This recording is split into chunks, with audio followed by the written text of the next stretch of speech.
Old School Pokemon here, back again with the PokeFlipz podcast, joined by my usual co-host, KetchumAllCollectibles, Dan. How are we doing today, Dan? I'm doing well. It's been a busy day. Couple minutes late, literally just got home. How are you doing today? I'm doing well. I heard about your your very, very important something that you had to be late for the PokeFlipz podcast. So I figured it was probably like a meeting with the president or something for you to be late. And then I found out through YouTube it was because you wanted to go see a bunch of animals at the zoo. Yep, I had to bring my animals to the animals at the zoo. It was pretty crazy. That there was a lot of field trips there today. It was packed. But it was a perfect day in upstate New York. About 70 degrees, partly sunny, mostly sunny, I guess. It was nice. Oh, that's good. Yeah, it was nice here. It was nice here as well. I think you had a little non-business activity for this morning. Did that go well? Yes, that went really well. That was a lot of fun. I was out playing some golf this morning, which was awesome. We did a nice little. We did one of those like par 3 courses, which I love those because I suck at driving. So me with my nice little 5 hybrid pitching wedge and putter absolutely destroyed it. See, I suck at driving. My short and mid game terrible. My putting is awful. I'm all around very, very bad at golf, but it's fun. How'd you hit them? What you probably I guess par 27, right? Or was it a full 18? It was a full 18, all par 3s. Yep. So par 54. What did you hit? So I did what did I do? I did 55. It was 1 or 2 over par. Oh, that's good. I was happy. I'll take it. I can barely pull that on mini golf. No, I haven't been golfing in so long. I actually been meaning to get to the range at some point. I definitely want to go sometime this summer. I'll have to find my kids have like golfing toys, like the plastic clubs with the plastic balls. I'll have to see if anyone I know has a couple clubs they can borrow. Take them to the range and hit a couple buckets. There we go. But that would be fun. Yeah, so today obviously we started a little bit late because of the non-business festivities, which is always nice to take a little time off headed into the weekend. As always, we're going to answer questions as we go. We're going to be hanging out with chat. I don't think we have any like massive topics. We'll probably be guided by chat into all the normal things. What's going on right now? Japanese 151 is a topic. I did just get back from Orlando Collecticon not too long ago, so I can talk about that a little bit. Nick's live on eBay 24/7 365, so he can talk about that. I probably will with all his promotion that he does. I'll probably do a little bit of self promo on my consigning service updates too. I don't think we heard about that, have we? No, so I emailed all my consigners, like 80 something people now. I have a list of like 80 something emails. Not everyone had active cards, but I guess we'll start there with my self promo. I withdrew last night. So what happened with the eBay vault listings? I thought they were gonna terminate them like this weekend, but I guess yesterday was the 30th. Yesterday was the last day that they could end an auction. So because the 20th was the last day you could create a one, and then 10 days the longest duration they have for auctions. So at like 10 p.m., 11 p.m. last night, I actually got an email from a consigner saying, hey, I want my cards back at this address. Looks like you already pulled them. And I'm like, oh, I was planning on pulling them tonight. I didn't pull them yet. But sometime around like 11-ish p.m. maybe, eBay pulled them all.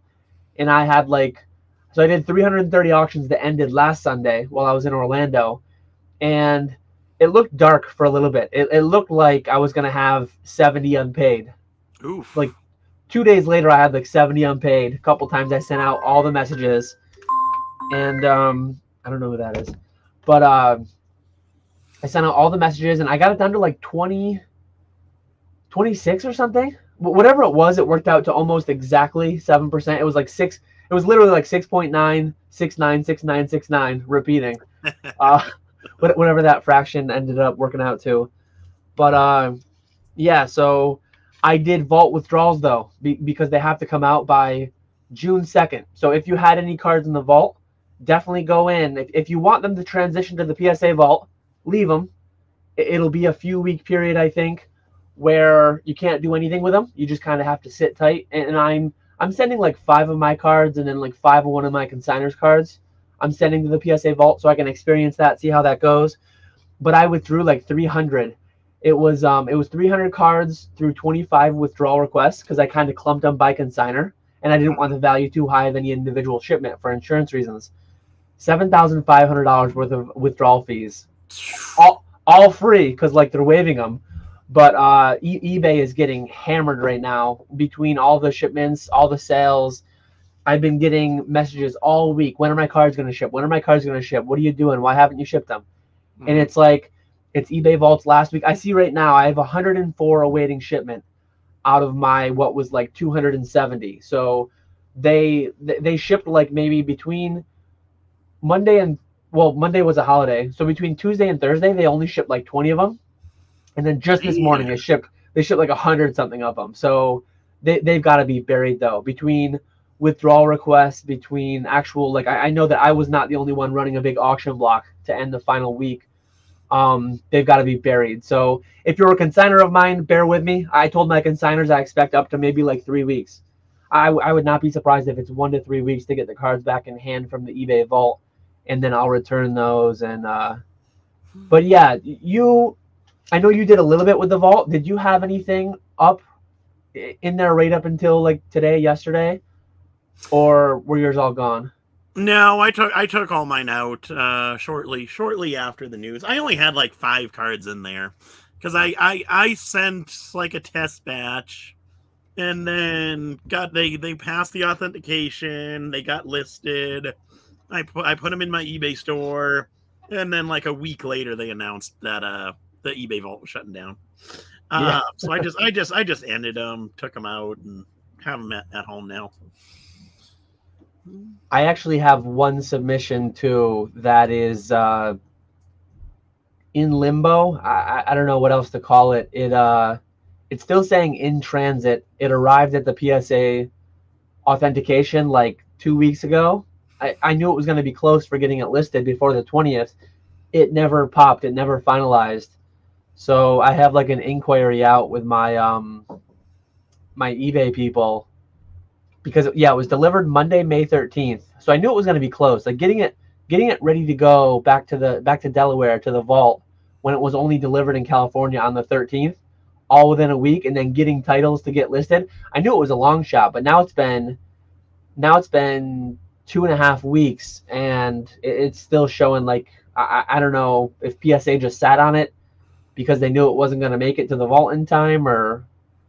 But it's mostly my cards, but there are like 3 consigner cards in there that if you're listening, I'll continue to update you, but I don't have anything to update you with. I've been getting prompted like daily, what's up?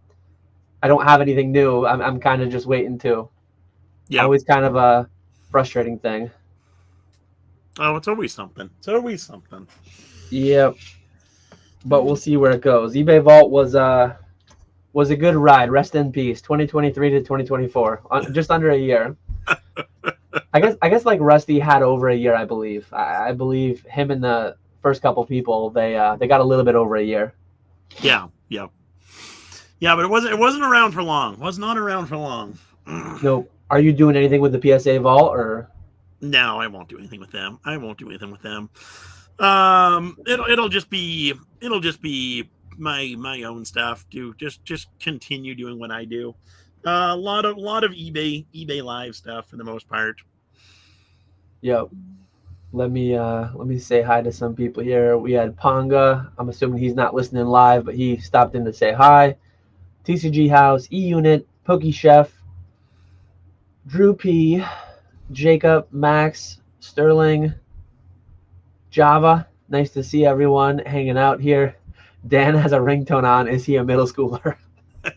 almost never do I have my sound on, but we kind of like split up at the zoo a little bit. I was with my son and my wife was with my daughter, so I'm like, just in case, like let me make sure my sound's on. And I never turned it off. Um, Walrus telling me to get my crap together and ship his knife Bidoof World cards. Hopefully they'll ship for you today, but we'll see. There was some good Um, deals on those. Those went for some good prices. There were a few of them that seemed to go well for the consigner, but a lot of them, the buyers were getting some good deals on those. yeah, there definitely were. I'm not a huge stamp guy, so like some amount of those were my own, Mm-hmm. and then so I put mine as a 10-day from like 10 days before last Sunday. And then one of my consigners reached out to me and they're like, I want to put the 50 of mine or whatever they were. So there ended up being a lot of them, a lot more than I had expected. If I knew that he was going to do his, which he probably will be listening, it's fine. I mean, those cards, I don't think they owed him much and they didn't owe me anything because I usually got those things as like a throw in to my Pikachus that I was buying. Those Yeah. just kind of came along and I like the idea. I like the release, but like the stamps, I'm just not a big variant guy. They don't do much for me. It's like, oh, it's top 16, top 8, quarter finalist, semifinalist. It's cool, but it's like, I don't know. When the only difference between that and then when I say like the more the mass release of those champion festivals is still minuscule. I mean, not now it's the Paradise Resort, it used to be the Tropical Beach. Those are still minuscule compared to like a set card, right? So I do like that they're tied to the tournament and all that, but I'm just never gonna assemble like one of every card of every year. Give me one from each year, and that's all I need. I'm happy. Yeah. Yeah. Exactly. Exactly. How's the lawn doing? The lawn's doing really well. Got a nice new driveway put in this year too, which I'm excited to have. I did get to meet the Pokemon dentist. I forget if I might have met the Pokemon dentist at a prior one, but I got to chat and say hi to him at Orlando, so that was cool. That's nice. Yep. Always nice to see people in person. It was a cool experience. I guess I'll do. Unfortunately, Nick bailed on us. Didn't opt to go to Orlando, but it's been a while since I've done. I think the first Collecticon I ever did was Orlando in like 2021 or something, and I didn't have a table. It just so happened that on the Sunday, remember the people next to you, Yep. they like sold out or whatever, and they just decided to buy stuff. So I like half had a table for Sunday, and I laid some stuff in there.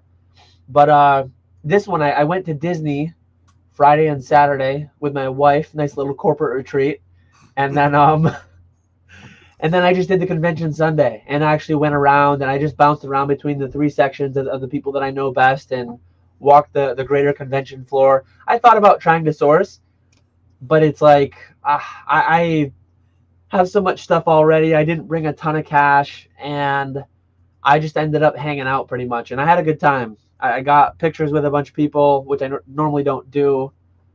But yeah, it was cool. It sounds like everyone that was selling, for the most part, did pretty well.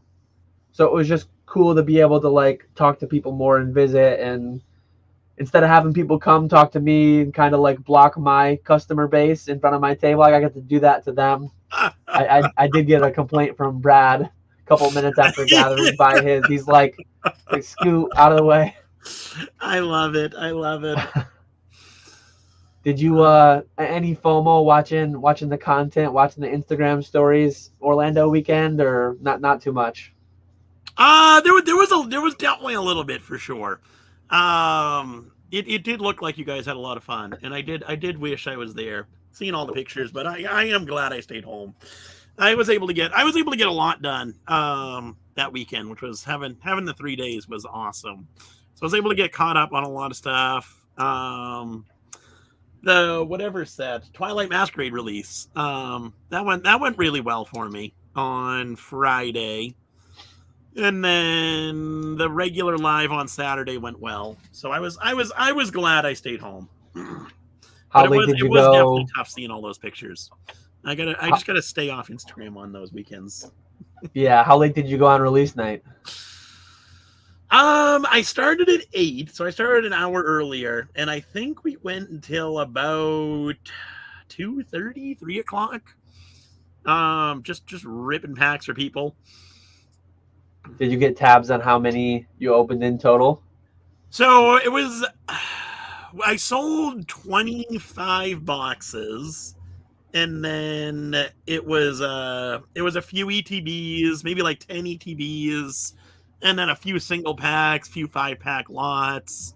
But boxes opened. I think I opened 15 boxes, maybe 10 ETBs, and then the 5-pack lots, a few of those as well.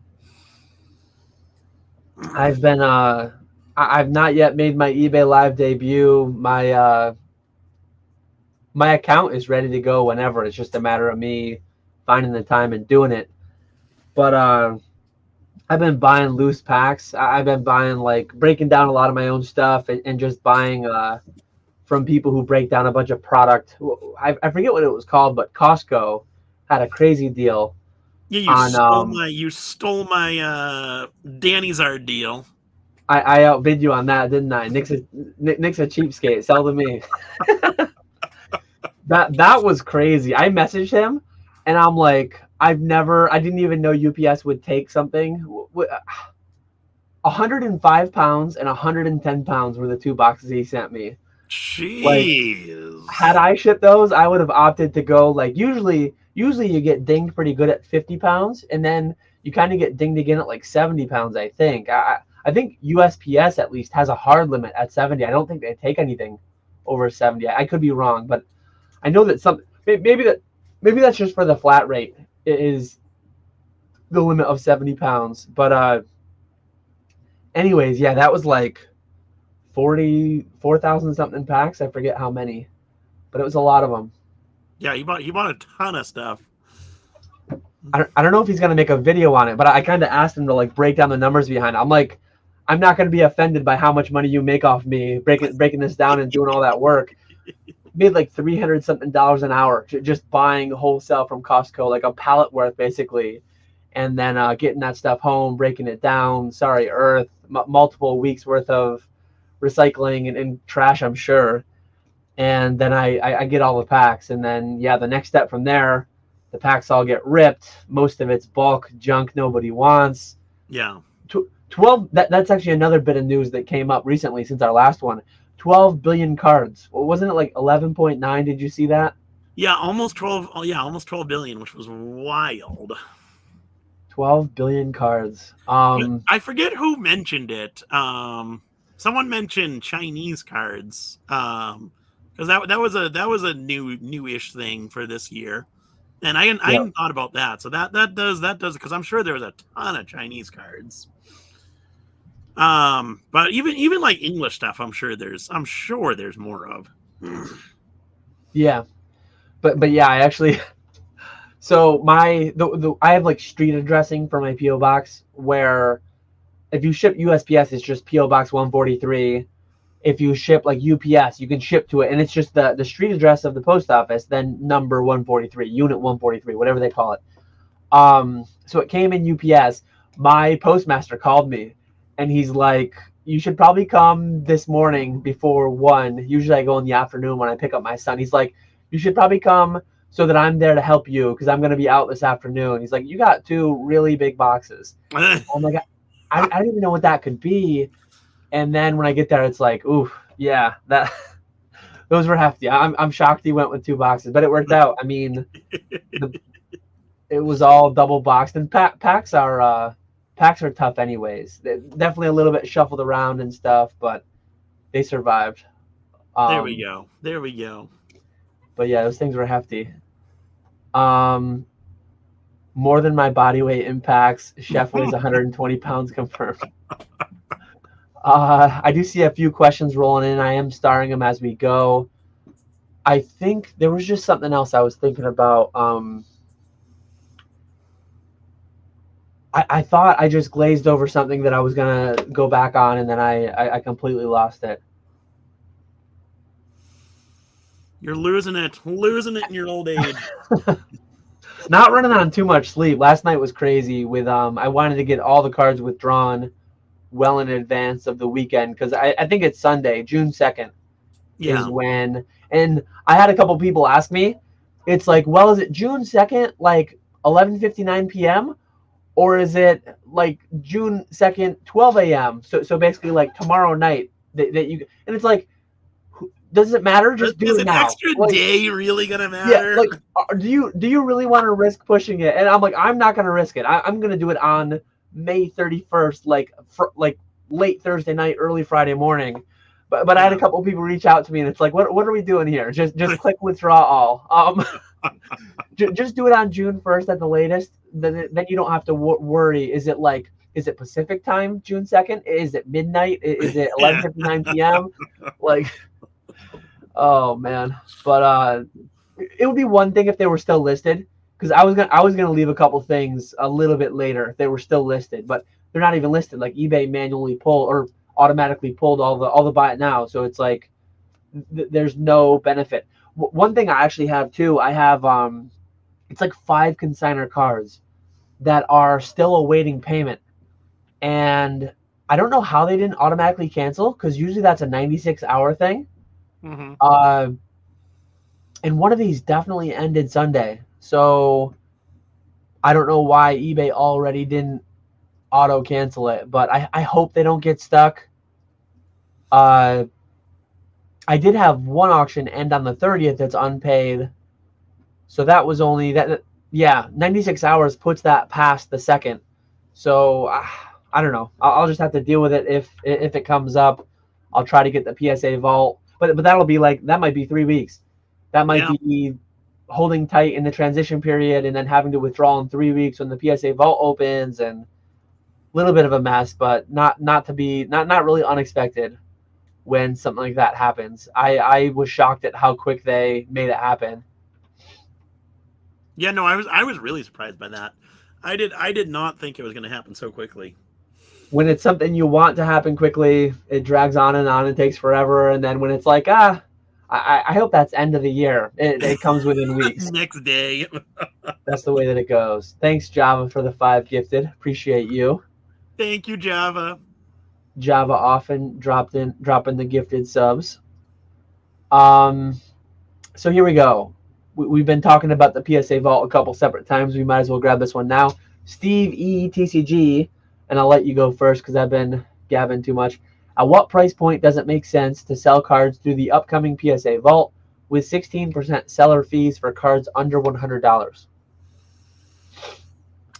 Really just depends on everyone's own situation. When you think about it, if you're selling $100 card, you're gonna have to do the math for me, Dan. I don't know how to do math.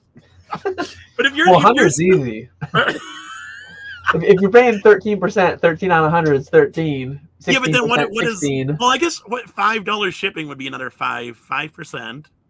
So if you're selling $100 card, you're paying 12.5% eBay fees normally, and then I assume most everyone's offering free shipping, so you're paying $5 shipping. So you're already paying roughly 16%, maybe a little bit over.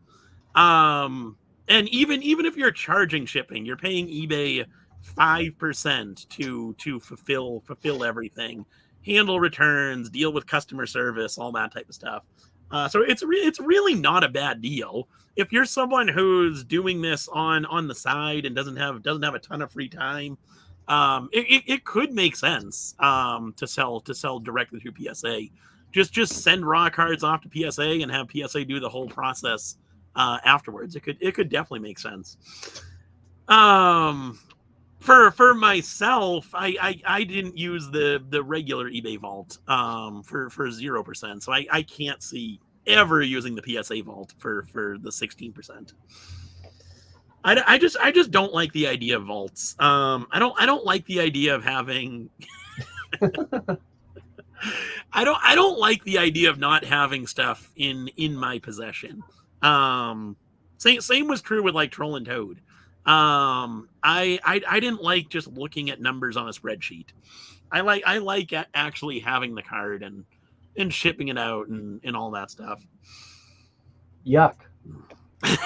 I like ones and zeros on a screen. I like numbers on a spreadsheet.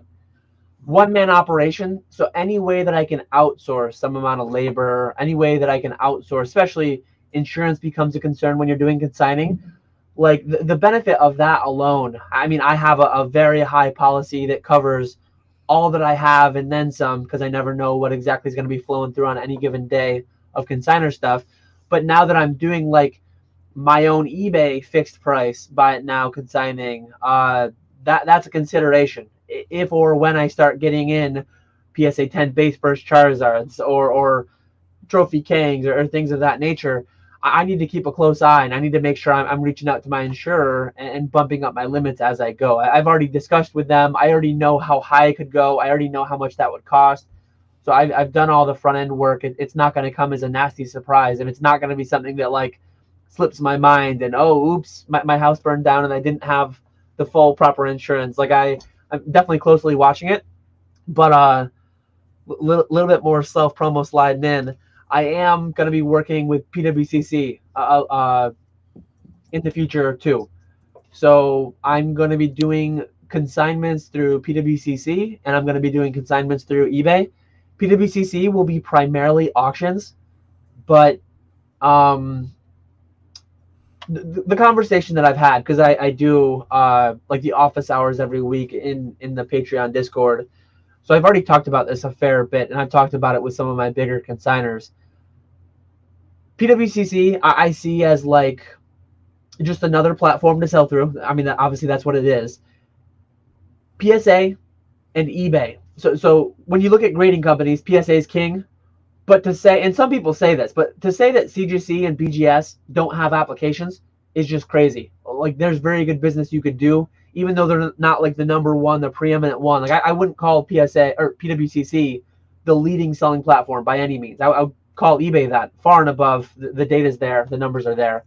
Mm-hmm. But there's still applications for PWCC. So one thing that I love about my consignment relationship that I'll be doing with PWCC, the general public pays X rates with PWCC. You can Google it, they're right there.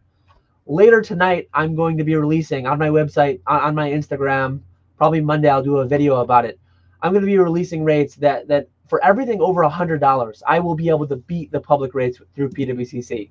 With eBay, unfortunately, I can't do that. With the eBay Vault, I wasn't even doing that, but it still felt good to be able to charge like sub 5% because I was paying 0%.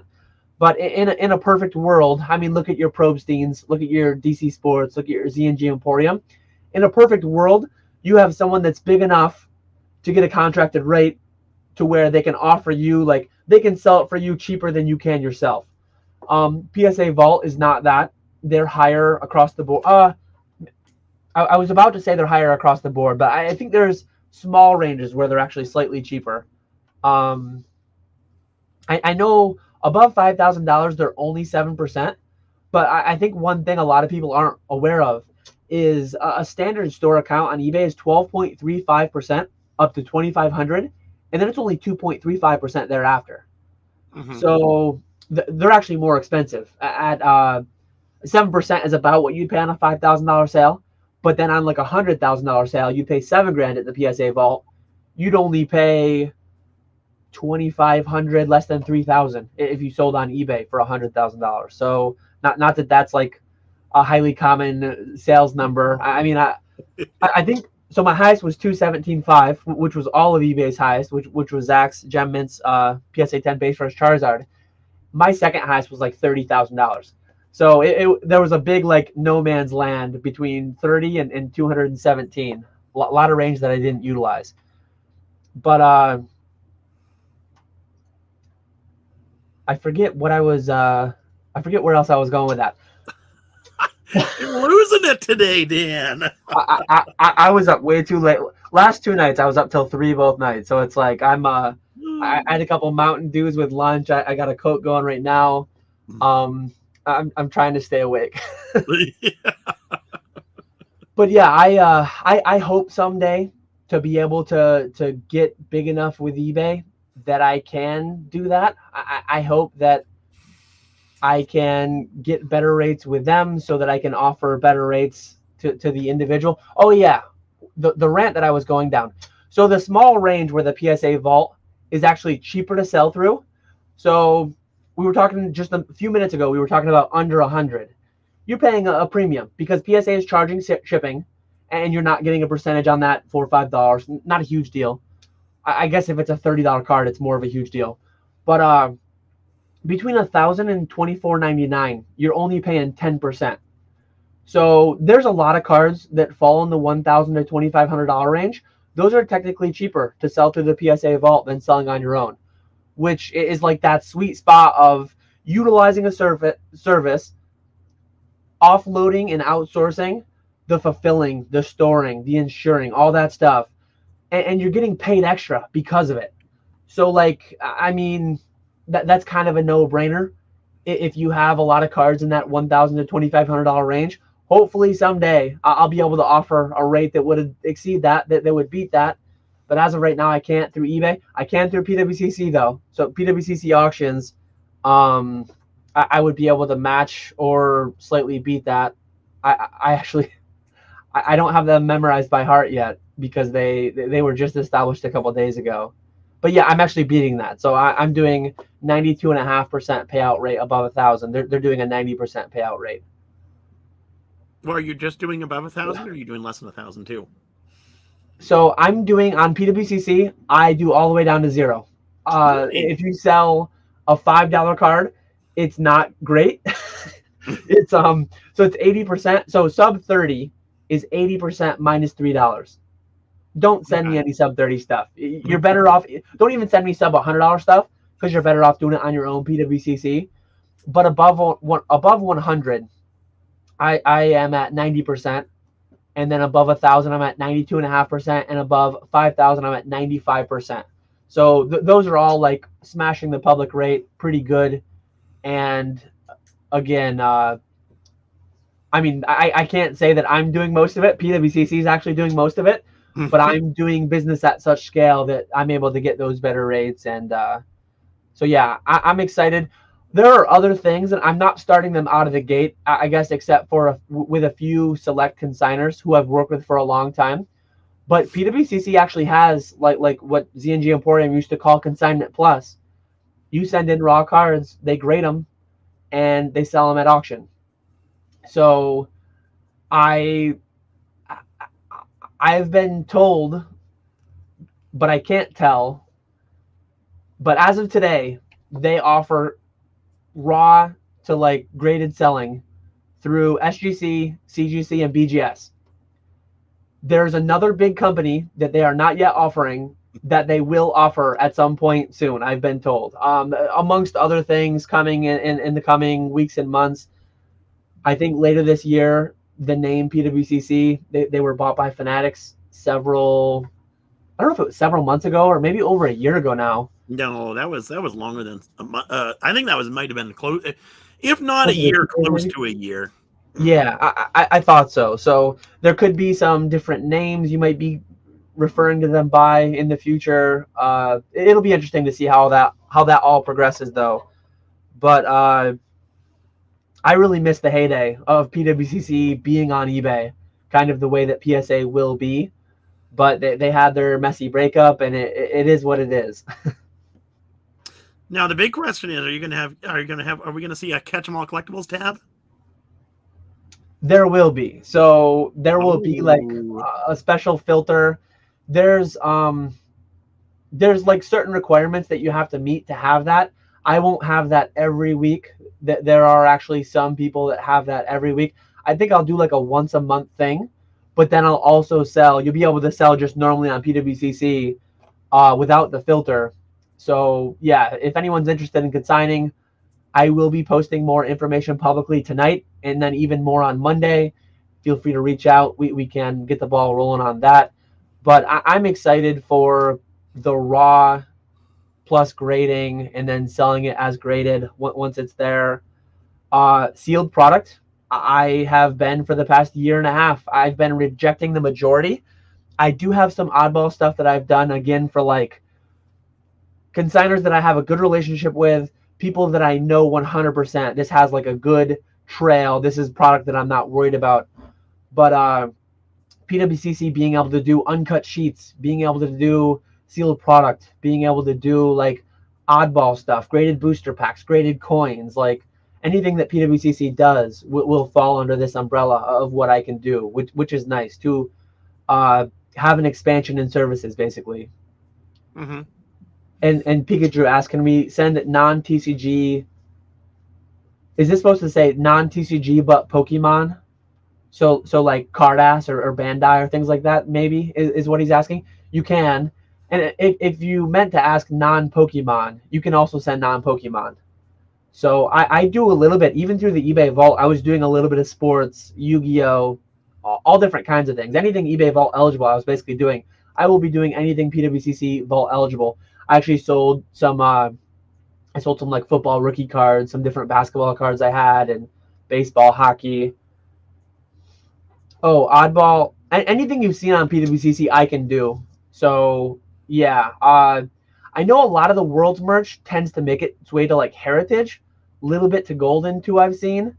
Mm-hmm. I don't know that PWCC has done like some of the trophies, some of the medals, shirts, but if they'll do it, I'll do it.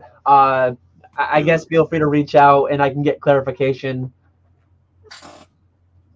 So I'm not launching it yet, except for with select individuals. But if you want to send raw and get it graded and sold through PWCC, I think that might have to come to me first. I'm not 100% sure. But for the vast majority of things, you'll just be shipping to my PWCC Vault address, which I will be releasing tonight. So yeah, it'll be obviously nice for me. It'll be outsourcing a lot more of that. Like for me, it's going to be a lot less work, which is great. Like I'm still going to have to do the payouts and all that. But with the eBay Vault, eBay Vault was actually a lot more tedious than just creating a regular eBay listing. It was great that they stored it and insured it and all that stuff. But like, man, comparing the process of creating an eBay listing versus doing a Vault submission, the Vault was terrible to deal with. I'm sure PSA is going to be streamlining a lot of it. But yeah, I'm excited for the PWCC stuff. And there might be more updates on the eBay stuff in the future. But as of right now, again, I will be announcing my rates tonight. They're more expensive. They're basically what you would pay is the same that I pay as of right now. And I'm just charging a premium for the work that I'll be doing. Hopefully, someday I might be able to sell for you for the same rates you can sell yourself. But I'll be doing the work. Like, that would be great. But we'll see. We'll see. Retro, I have questions starred. Don't worry, I'll get to them. Any other commentary or thoughts on that? You're all eBay Live. So Nick's like, what are we talking about? PWCC? What are we talking about? eBay or eBay Vault? It's like, what do you want to talk about eBay Live? Any major updates there? No, it's been similar. They're still moving so slowly. No big. I did. I think we talked about this before. I did do opened up consignments for the eBay Live. Those have been going well, actually. Happy with how those are going so far. I got to get better with pumping out some Instagram stories about offering consignments with that type of stuff. But no, overall lives have been going well. Anniversary stream did really, really good. I was so happy with that one. That was a ton of fun. But yeah, no, they've been going well so far. I just wish they would move a little bit quicker. That part's getting a little frustrating. Yeah, I have a lot of inventory and I have people at the ready. Like I'm excited to do eBay Live, but I'm not going to like live, eat, sleep, breathe eBay Live. I will do a periodic. Quarterly is probably. I like consistency. Like whatever I do, I want to do some regular, whether it's quarterly, every other month, monthly. I don't see myself being more than monthly, to be honest. But yeah, it might be every second Friday of a month or something like that. I could see something of that sort, but it's definitely not going to be 20, 30 hours a week. I don't have the voice for that. Like, my voice will just be gone after 5 hours of ripping packs. Even if I'm just talking like myself, I always have to have a drink at my side as I'm talking, because like my voice just goes. So, but I do have people who want to stream. I just need the ability for them to. I got Retrospecs highlighted here. Feel free to reach out to him if you're after any Japanese product. I know that he supplies Nick some stuff for his eBay lives. He supplies me. He actually does like a multi-user account access. He fulfills Japanese product through my eBay, which it has been going really well. The amount of 151 and B-Star and everything that he's been selling the past few days has been crazy. But yeah, I need multi-user account access for eBay Live. And like overnight, I can send out many hundreds of pounds of packages across the country, and I can have some streamers going, and I'm excited for that. But I just can't do it until they're there with it. I can't do it until they have that up and running.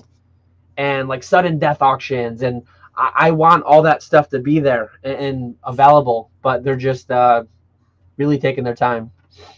Yeah, that's that. Yeah, so it's the whole. Hopefully, the multi-user thing comes soon for you. The sudden death, that's not going to happen anytime soon. That is not going to happen anytime soon.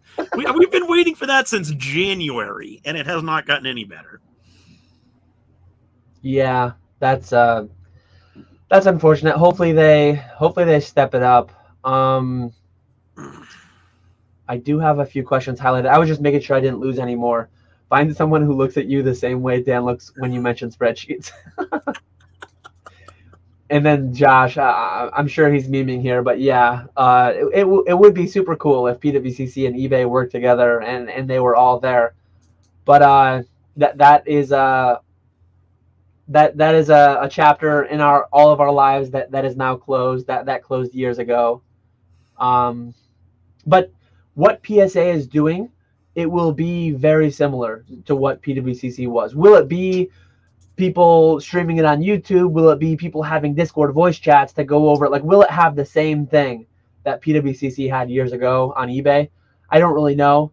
I would be surprised if there wasn't some amount of that, but it just feels like things are definitely a bit more divided up. Like PWCC and eBay back then, that was like the game. That was the main event, the only event. Now it's just like attention is more divided among so many more platforms. So I don't think it will ever be exactly what it was back then. I don't think so. We were talking about this yesterday in our Patreon. Like back then, like you would get excited for these weekly auctions, and then like the premiere auctions, you would get excited for them because like seeing like illustrators and trophy cards pop up. It wasn't like a weekly occurrence. Now you're seeing these cards pop up all the time, and it is not nearly as exciting anymore. Yeah. Like the illustrators in particular, we were talking about that yesterday. We just saw 2 last week. Now we have a third one ending in a couple days. It's wild. Yeah. I remember back in whenever that was 2016, 2017, when Scott sold his for 50,000. Yep. People were talking about that for months. Yep. It was wild back then, and now I don't even watch those things anymore. Yeah, there's just so many auctions happening all the time. It's constant. So I can't see it being that big of a deal like it used to be. Where people hopped on Discord and talked about the auctions and watched them every week and all that stuff. Yeah. Dan offered those wings in Orlando as a test. Never take a wing from Dan, even if he offers. So I actually went. We had like a big Sunday night. We had a big dinner at this place. The Rangers were playing. We were in Orlando. The Panthers play, I think, closer to Miami. The Rangers won that game. They actually lost last night, which sucks. They're down 3-2 now, so they got to win out to make it to the finals.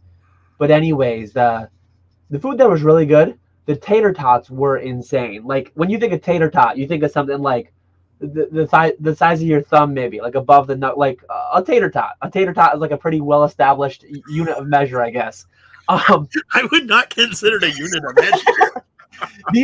these things were like, they were like baseballs. It was insane. They weren't actually like baseballs. They weren't that big, but they were huge. It was like an ice cream scoop almost, like an ice cream scoop of like mashed potatoes, and then with a fried coating around it. They were really good. Ooh. But yeah, I got some wings and some tater tots to share with the table, and those were crazy. They were so good. The IPAs were really good. The Rangers won. It was a good time. It's funny. Mr. Waller said something about Dan about the breakout and meat sweats. I am gonna break out in meat sweats. We actually had we went to the zoo, and then there's a really good barbecue place in Syracuse by the zoo, Dinosaur Barbecue.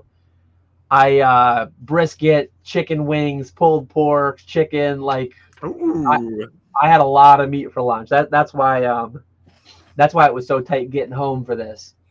We were leaving lunch, and then where we parked, we had to walk a little bit to get to there. We passed this donut place. So the wife was like, hey, if you guys eat good for lunch, we can pick up some dessert at the donut place on the way home. And so they grabbed their donuts on the way out too. Man, you guys are eating good over there. Yeah. Yeah, it was a lot of food. So let me grab some of these. I saw Chef left a while ago. Sorry, Chef, but if you're listening back later, we'll answer your question you asked half an hour ago. Is PSA slowing down on you guys' end too? My sub is taking forever again. Received on May 17th. Estimated completion is August 5th. The estimates mean nothing. Mm-hmm. For whatever reason. I think they can do it, but they won't do it. They won't do third grade math for whatever reason. Like, literally, they know their capacity. They know how many cards are in the queue. If they would just implement FIFO, first in, first out, instead of first in, F off, as they currently implement, they could give you very accurate time frames, and they just won't. I don't know why, but they never will. None of them ever will. It's annoying, but it is what it is. So overall, though, they've been relatively quick for me. Like, I'm not a tracker watcher. I don't know what dates they estimate for me. I ship them in. I get them back. There were a couple of them that I got back like 3 weeks later. So, and that's bulk. But some are going to be 3 and some are going to be 8. Like, it's just going to be that way. It's just going to vary. How about you? And any noticeable change?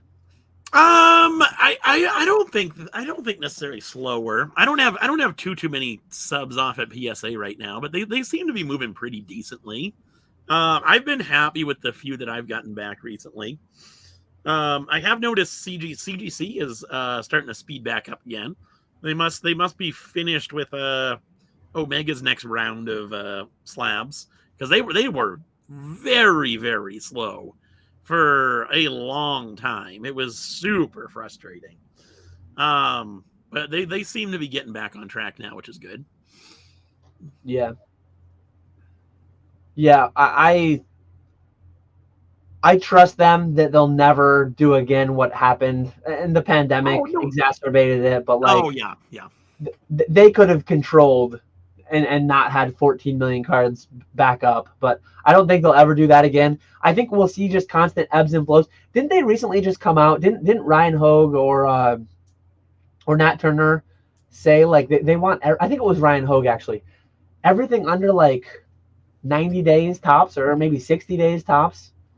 In one of the recent interviews, I want to say that they said that they want the longest service to take 2 to 3 months tops, which would be a good spot to be in. And they're the ones that control the levers. Like, the market can ebb and flow, but they can make their prices ebb and flow with the market. And they can, like, there's no reason that they can't make that a reality if they wanted to. First in, first out. The longest ones take 90 days, and it just is what it like. That would be easy enough to manage. If the whole entire market like had a drastic, the way that it's been the past few years though, even though there's been ebbs and flows, like they could absolutely just match pricing to throttle what they need to come in. A million cards a month right now approximately is what they do. So just price it so that that amount comes in. You don't want 2 million cards in a month, and you don't want 500,000 cards in a month. Just do your specials, do your deals. It's pretty I'm oversimplifying it some, but it's not much more difficult than that, to be No, honest. it's not. It's not. We have one more PSA question before we get to Retro's serious question. I'm going to do my first PSA submission from Europe. I'm nervous about shipping. You have any bad experience losing cards or something related? Nick and I have both been selling for over a decade. Like, some amount of things get lost. I would always say, even if it's insured, I would never send one package with an amount of cards that would like bankrupt me, because insurance is like supposed to be the fail safe, but like even crazy examples that can fail you. Uh, so I would never personally do a single submission, a single shipment that would just put me under entirely, even with my insurance being there. But that number is different for everyone. If you are nervous, go to a big, trusted, insured company and utilize them. They might charge a little bit more. I don't know what the names are all. Obviously, there's been some history of middlemen that were not doing things in a savory fashion and led to bad things, like Mark's Cards. I mean, Ludkins and Graded Gems had their own issues. I'm not trying to say they all did the same thing. I think certain ones did worse things and certain ones did things that are not as well known, whatever. But yeah, it's tough. Just start small, get comfortable with the process. Even if the added shipping, even if shipping a smaller order, like just do it a couple times. Talk with the clerks. They're there to work for you, there to help you how to fill out the forms and this and that, and just start small with an amount that you can like afford if it just goes missing. Maybe Yeah. insure it too, and 99+% of the time things go well. But I personally always like to be prepared for the sub 1% of the time too. Yeah, and I would just say don't be cheap shipping. Like don't mail the snail mail taking 3 months to get there. Yeah. Pay a little bit more for shipping, and either do, depending on like the value, do like overnight, which would be a fortune, or like the middle ground here. Don't just do the cheapest method. Yeah. And one thing I'm going to be experiencing for the first time, uh, some amount, maybe 50 plus of my consigner cards that are returning from the eBay vault, I have to return them to them internationally. And I have done my fair share of like $5 gifts that I've shipped internationally. I've not done too many declared 5, 10, 20, $30,000 and doing them as returned goods, because that's part of what you have to do too. When you ship the PSA, you need to mark it, label it in some way, and have PSA return it in some way so that it's like returned goods, so that you're not paying customs, VAT, all that stuff on the total value of your cards. That's something that I'm not too familiar with, that I'm going to be learning and navigating by myself. So I'm going to be learning how to do some of that myself in the coming days and weeks. Mm-hmm. We'll see how it goes. But if I have one consigner that has two $25,000 cards, I might do that in two separate shipments. I might practice with a couple $1,000 and $2,000 things, USPS. Like, I've actually shipped. I've shipped USPS. What do they call it? Global Express Guaranteed, for like $100. I've shipped $50,000 cards across the world in like 24, 36 hours. So I have a little bit of experience, but yeah, we'll see how it goes. And just always know, always be aware of the risk that you're taking. There's always some amount of risk. Yeah, yeah. Tater tots are bomb, way better than fries. I agree.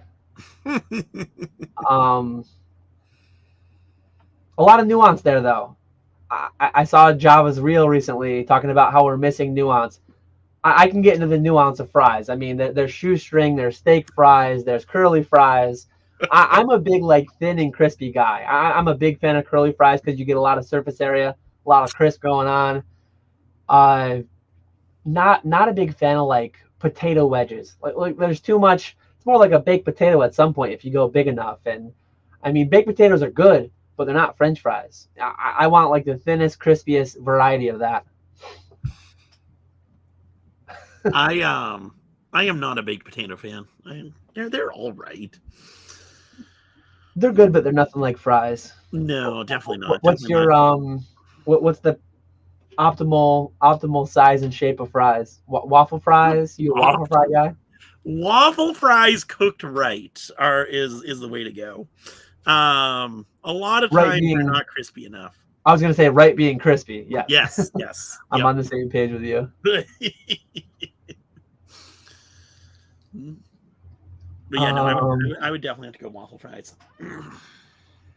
So here we go. I'll let you go first while I try to find some more questions. Retrospecs, appreciate the stop sign emoji. Have either of you found it helpful to limit the amount of dollars in your business account to regulate your spend and force you to make smarter buys, more guaranteed plays, lower downside risk, and only buy the air quotes great deals? What are your thoughts on that? I just recently did that.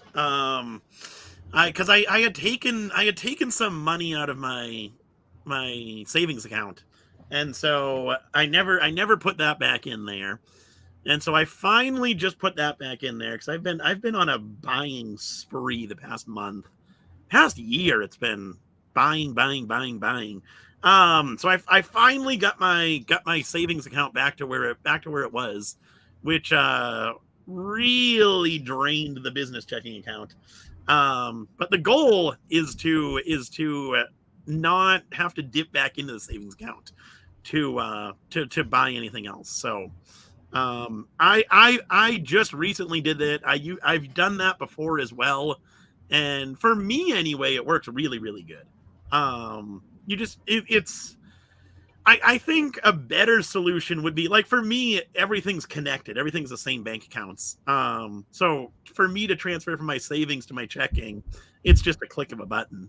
But if you're someone who's not good with like the not self control, but like the self discipline, getting two separate bank accounts and having a savings account in one and a checking account in the other, that way it's even tougher to transfer money over. But for me, just having the two separate accounts, it does actually work well. Shut up, Nick. Man hasn't turned down a deal in 10 months. I was definitely running pretty light. I had a couple of videos there, kind of style videos that I used to make more in the past, but like buying graded lots, buying raw collections and things like that. In the span of a couple of weeks, I bought like a $54,000 slab collection. Almost like I think all those are sold and paid now through the eBay vault. Maybe a couple didn't get paid for, but that all art collection that I bought, that has a long way to go. I bought all like thousands and maybe 10,000 packs. I might have bought 10, 15,000 packs over the past month or two. But I actually, I unhighlighted it and I don't have the question handy where to go. One thing that I always say is, I was just there. There we go. I always say don't go broke on good deals. Then you might miss great deals. I've probably bought at this time, 10 years into the hobby, I've probably bought 3 to 5 collections that I thought would be once in a lifetime. So there's less out there than there used to be, but there's also still a lot out there. So over my past decade, my liquidity goal used to be $500. Well, when I first started it and I put $5,000 in, I'm like, I always want to have $500 ready to go just in case something big comes along, I can buy it. And then at one point, my liquidity goal was 5,000, and then it was 25,000, and it's just gone up and up and up over time. So I always have some amount that I like to have. Do I have that much today? No, but I have a lot of money pending out of eBay. Next week, I will have a lot more than what my liquidity goal is.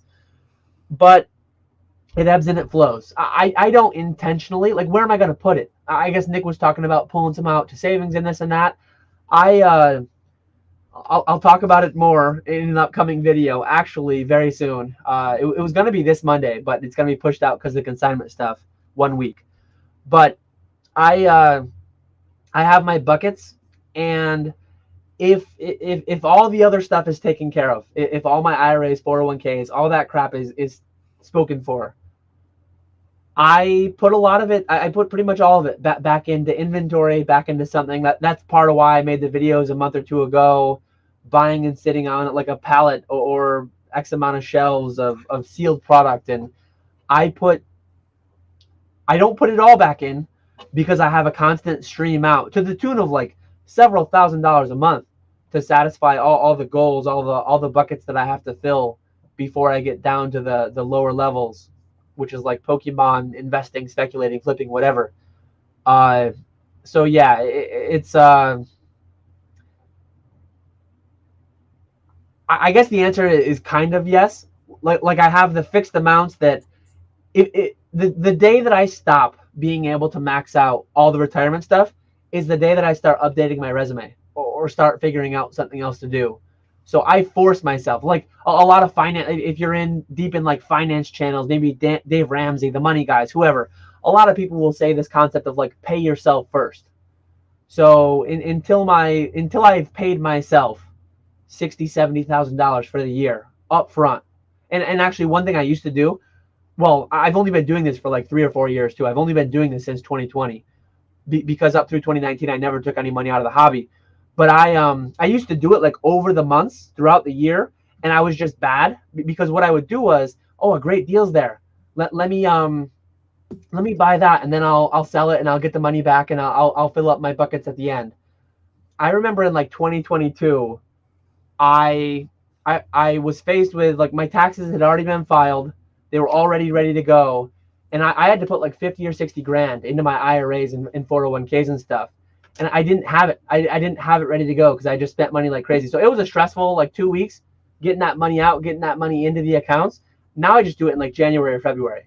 So in January or February, I just pre-fund the whole year. And then whatever I have left, it's like that's all game on. We're going into Pokemon. We're doing whatever we're doing. So that's the way that I handle it. And I'll talk about that more. I don't know where my YouTube just went. I lost it. Here's another one. Before the boom, when did you guys feel like it was time to move on from certain cards in your collection? Did you simply start looking at them less? If you want to start there. Before the boom, I didn't sell anything before the boom, actually. It wasn't until after the boom that I started selling certain things. But even now, I narrowed it down a decent bit, just because pricing was so high. So like I sold a few booster boxes I had. I sold my binder sets. I sold a lot of my graded stuff, and I really just held on to theme decks, booster packs, and no damage Ninetales. Just like the stuff that I really like and the ones that I really appreciate. Everything else got sold off, and it was more so to help, like, because I had gone full time at that point, so it was more so to help with that, and like get funds for the business that way. Hold on, I'll be right back. Okay. So for me, it always comes down to like, do I actually enjoy this to the extent that it costs me money? Like one thing I'll talk about in that upcoming video is conscious spending. It's like money is fungible. Money is a means to an end. Money is meant to bring you joy. Well, one, fulfill your basic needs for like shelter and food and water and things like that. But once you're beyond that, my idea of what I should do with money is like buy freedom, buy experiences that I enjoy. And in 2019, a lot of the cards that I had in my collection were already very borderline. Like, I really like this card, but it's also like hundreds of dollars or $100. It's like, do I like it that much? Do I really like it that much? I remember pre-boom, I've talked about this many times, but I almost sold my whole collection to Jake Pokenomics. I had them all in the listing on eBay, all in one thing, 370 cards, all WotC, first edition holos, shadowless, base 4th print, 1999 to 2000. I almost sold all of them because it would have paid off my house. And it's like, I really like these cards, but I would also really like to be debt free. And thankfully, that deal didn't go through. Jake put that same amount of money elsewhere. I think he did really well. I did really well holding on to the cards and then selling them a year later. So, yeah, the easiest part for me is like, one, I had way too much, and I couldn't physically look at them.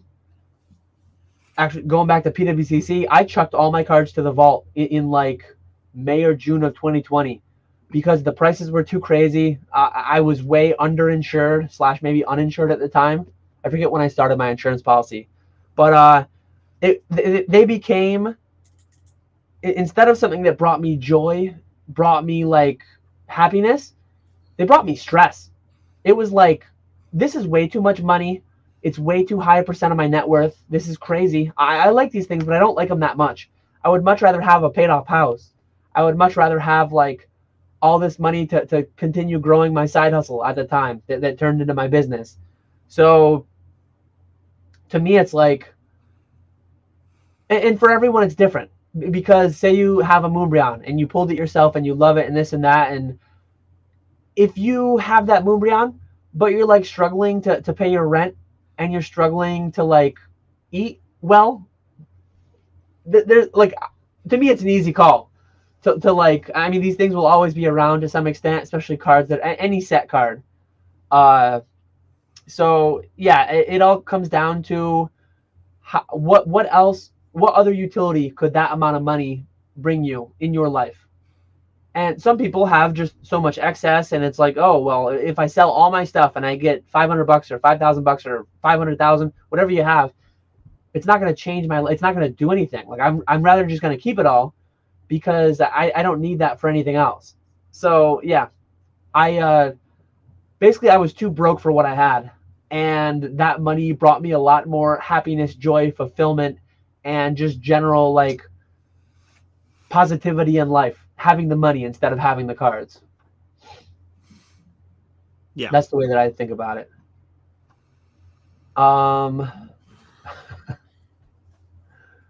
Nick, I'm struggling. Should I sell it all? Owen says, if you had to be a Pokemon and live in the Pokemon world, which Pokemon would you be and why? I would definitely go for some legendary. I would definitely be like lame. Like Mew floating around in his bubble. Okay. Just hanging out. I was thinking one of the dogs. But I guess if you could Mew or something cool like that. I would want to be something that could fly, obviously. That would be cool. That's what I was going for. I was going to say Dragonite. Mainly like fly and teleport and be, yeah. Yes. That's what I'd go for. Yeah. Brad's begging for his freedom not being banned. I think I'm fully caught up now. As we mentioned earlier, for anyone that missed it at the start, we're going to go to like 4:30, maybe 4:45 at the latest. I have a call I have to take at 5. Whoa, so, don't be extending it. You got to cut right at 4:30 or? I got to get ready for tonight. I haven't done anything for tonight. Okay, so we're going to cut right at 4:30 then. So you got us for another 50 minutes then, not an hour. About another 50 minutes. What else do you want to talk about? You're doing Kansas City next? Isn't that pretty soon? Is that early June? Yeah, towards the end of June. Kansas City's coming up. Oh, okay. I think it's June 20th. So I'm gonna go to that one, and hopefully that'll be interesting. Hopefully buy a whole bunch there. And then after that, it's gonna be a packed couple of weeks. It'll be New Jersey will be the one after that, and then it'll be 2 weeks after that. It'll be Gen Con and Charlotte, which I still don't know. Still don't know what the Charlotte schedule is going to look like. Hopefully it'll be live at Gen Con on Friday, and then Charlotte like Saturday night and Sunday. But it might be Gen Con Saturday, Charlotte Sunday, and then come home Monday. But we'll see. We'll see on that one. I definitely want to make it to Charlotte for at least a little bit. And it's how long is the drive between the two? I think Walrus said 8 hours, something like that. So it's a decently long drive. Are you driving? What's your travel plans? Like, are you flying to Chicago, driving down with Walrus? I think what we haven't talked too much about it. Probably. Well, Walrus is here. Let's sort out our travel plans. Walrus, what do we want to do? I was thinking just fly to because he was saying Chicago to Gen Con's like 3 hours. So I was figuring I'll just meet him there, and then drive with him to Charlotte. That's a long drive though. Fly and then drive 3 hours and then drive 8 hours. I mean, Walrus, see. You did but the drive trouble is we need all the eBay Live stuff for Gen Con. So like all the packaging supplies, the lights, all that stuff. So you really can't fly to Gen Con. I can drive alone. Nick listens to whale voices on the radio.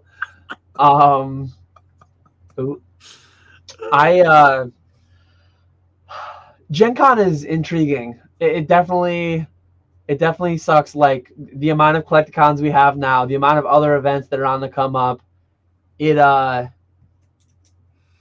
It's definitely getting tough to like choose which events you want to go to, and a little bit of FOMO here and there, like you mentioned. But especially when they're the same weekend. It's a good problem to have, though. We're in a good position to have this problem we have, if you can call it that. I think Charlotte tables go on sale in like 2 weeks or something. I think they go on sale pretty soon. But I was thinking a little bit. It's like, man, if I could do, because I already do an extended weekend for Charlotte usually. If I could extend it and then somehow do both Gen Con and because I think Squeaks might be going. I think James might be going. James is going to be.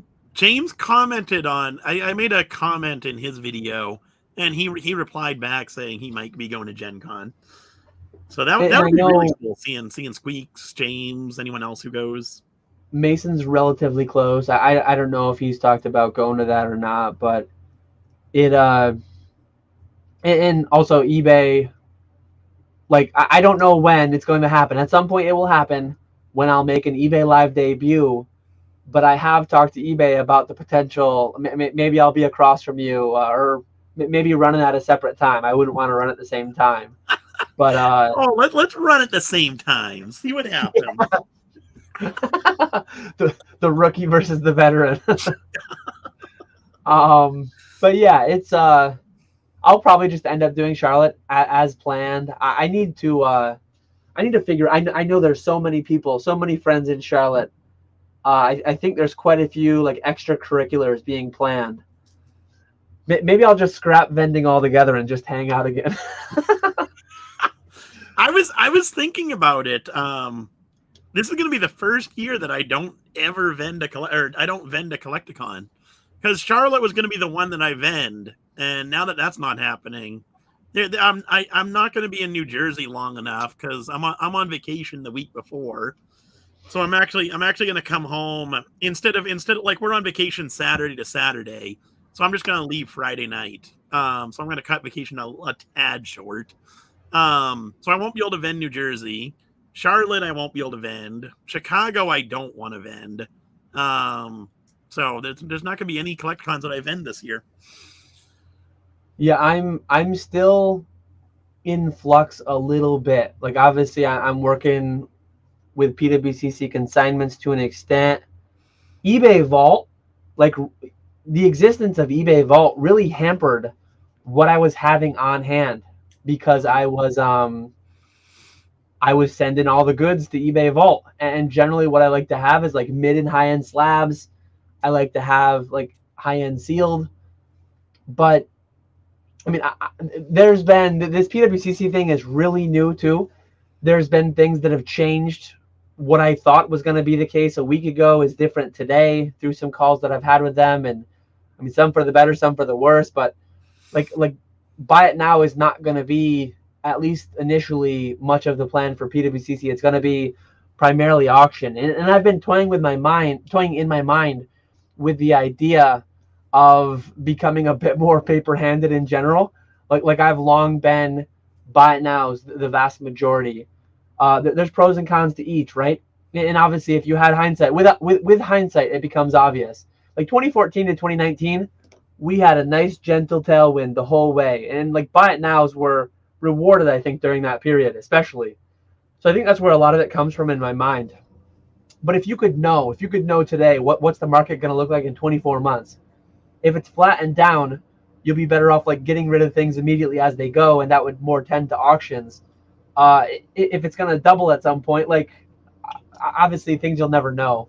But yeah, PWCC, to get my rates, like being forced to auction more things.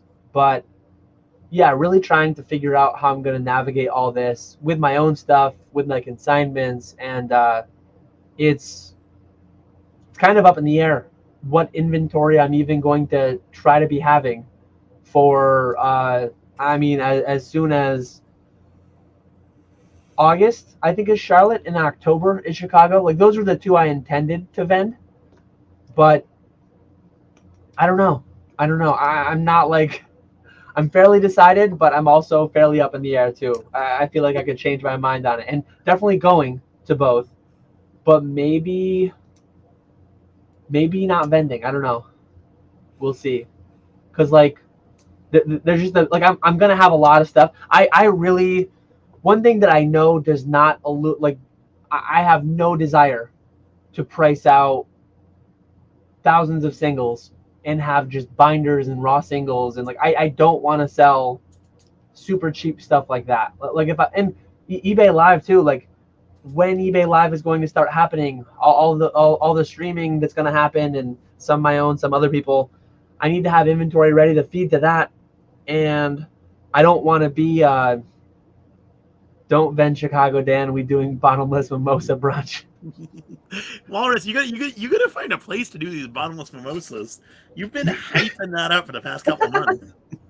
Brad says he's gonna sell all his stuff to his dad and ride off into the sunset. Don't believe anything Dan says. That was my exit strategy all along. But yeah, I'm really I'm at more of a crossroads right now with my business than I've been in the almost 3 years that I've been full time. Well, like I remember when Troll and Toad Evo went away, that threw a big wrench into my plans. I remember talking to you a bunch when you came to visit. There were some big updates. I remember having breakfast that one time, talking to you about it. I forget which Collecticon it was, but we talked about it a bunch one convention, and I was turning a lot towards that, and then that went away, and we'll see though. We'll see where things end up. A lot of things are up in the air still. Yeah, you're having a lot of changes right now. Even more so, I would say this is even more so than Troll and Toad shutting down, being in limbo, whatever's going on there. If I could pick to revive one, Troll and Toad as it was, or eBay Vault as it was, 100% I would choose Troll and Toad Evo. Mm-hmm. To me, I could have done so much more with that. Like thankfully I hadn't gotten too deep into either. Thankfully I only had like a little bit more than a year of Evo, only a little bit less than a year of Vault. Because like if I had those for 5 years and then they were taken away from me, that would have been really tough. This is Dan's business puberty. Yeah, I gotta make a decision. Am I going to college? Am I just going right into the workforce? What am I doing? What's the business doing out of high school? Rip Troll and Toad Evo. Sky knows. I'm just making sure I didn't lose any other questions. I know. So Takibana had asked, why not just fly directly? That was with respect to you going from Gen Con to Charlotte, I believe. But Yeah, just too much stuff. Too much stuff. Yeah. Do you know how long is your stream? Like, how much stuff do you need? I haven't gotten any details. I have not gotten any details. So hopefully be able to get some details here in a bit and be able to figure out what the plan is. But the initial stream, like if I have to have a time limit, which I assume there has to be a time limit, it's going to be all the hit cards from every set from XY base through whatever set we're at come August. We might have Shrouded Fable by then. All so like that'll be fun. You already have those, or you're going to source those between now and then? Yeah, I have a decent bit of them actually. I just bought a nice alt art collection off of Vandy. So I have a bunch. I have all the Sword and Shield. I have all the Scarlet Violet, and so I just need Sun and Moon and XY.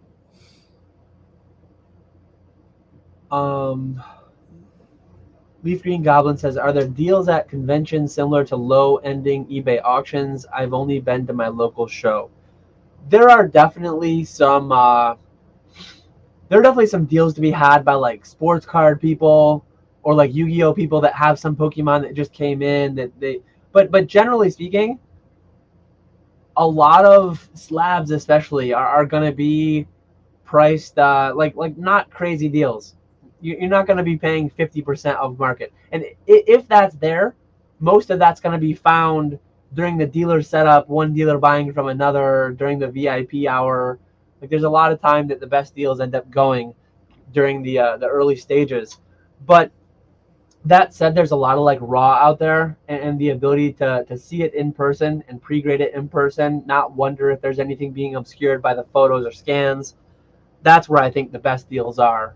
Just buying stuff at market or slightly under that you know is going to 10.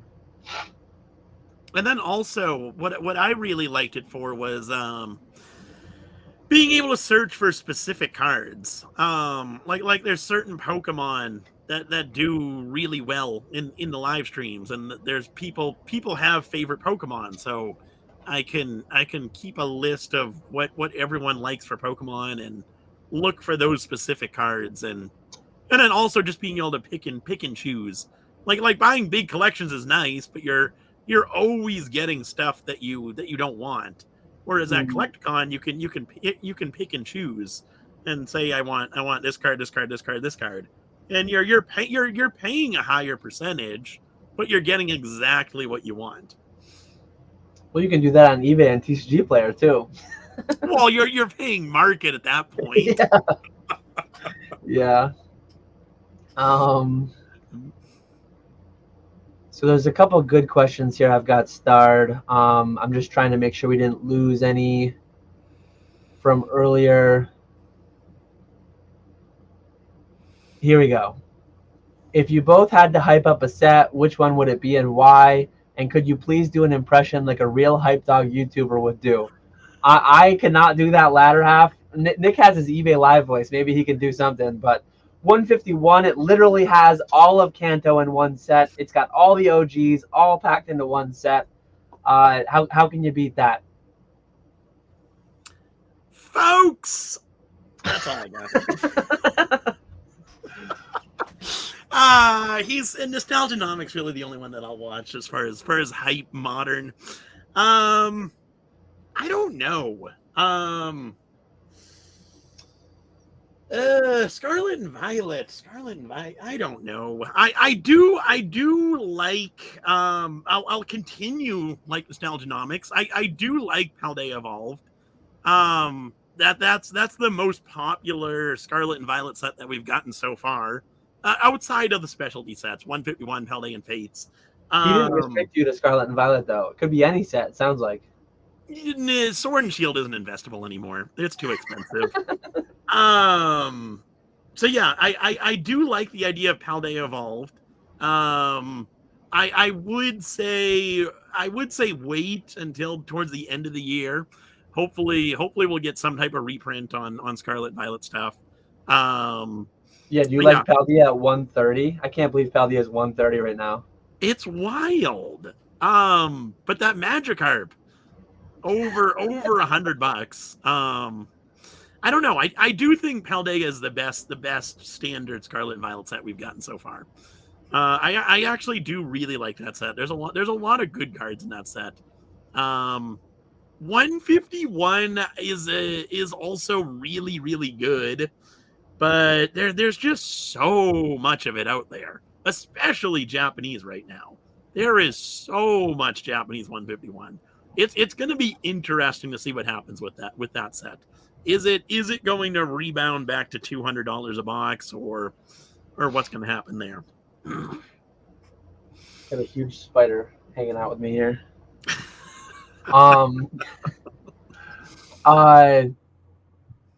So another question kind of on the same, in the same vein a little bit. If you could completely design / conceptualize the next market-breaking set of Pokemon cards, what would that set look like / include? So here, get this.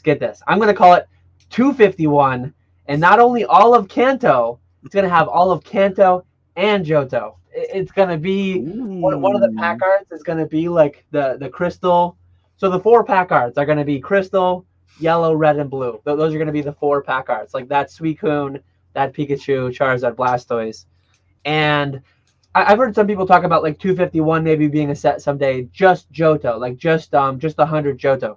I want all 251, all of them, all in one set. Serialized cards, go the whole way with it. Come on. There we go. I'm gonna say another Celebrations-esque set, but instead it's gonna have like the biggest chase card from every set is stuff that you can pull. So like every set from the original base set all the way through is gonna be what the set is. Java wants Legendary Collection 2, bring back the fireworks. I'm not a fan of those. I love that reverse holo. I was never a fan. I'm not a fan of reverse holos in general, and to me, I'm just not a big fan. They're definitely unique, definitely very unique, but Walrus says for Paldea, 130 sounds cheap to pull a PSA 8 Carp. PSA 8 Carp, 1 out of 30 boxes, or I don't know what the actual pull rate is for that. Easier than Moonbreon, I think. It took us forever. I opened, it was like 25 boxes before we finally pulled one. That's crazy. But yeah, it's just wild to think like how many things there are that Pokemon can do. We're all in love with these 1,000 different creatures, and they've released 100 sets, and there's so many ideas left of what they could do. I think the bar to please us is like so low. It's so easy. They have such an easy job, and they're crushing it with it though too. Like they're navigating it really well. Crazy to think how strong the market is in spite of like whatever percentage, 50% of the cards being printed in the past 3 years or whatever it is now. Pokemon is crazy. It's absolutely insane that this is real life.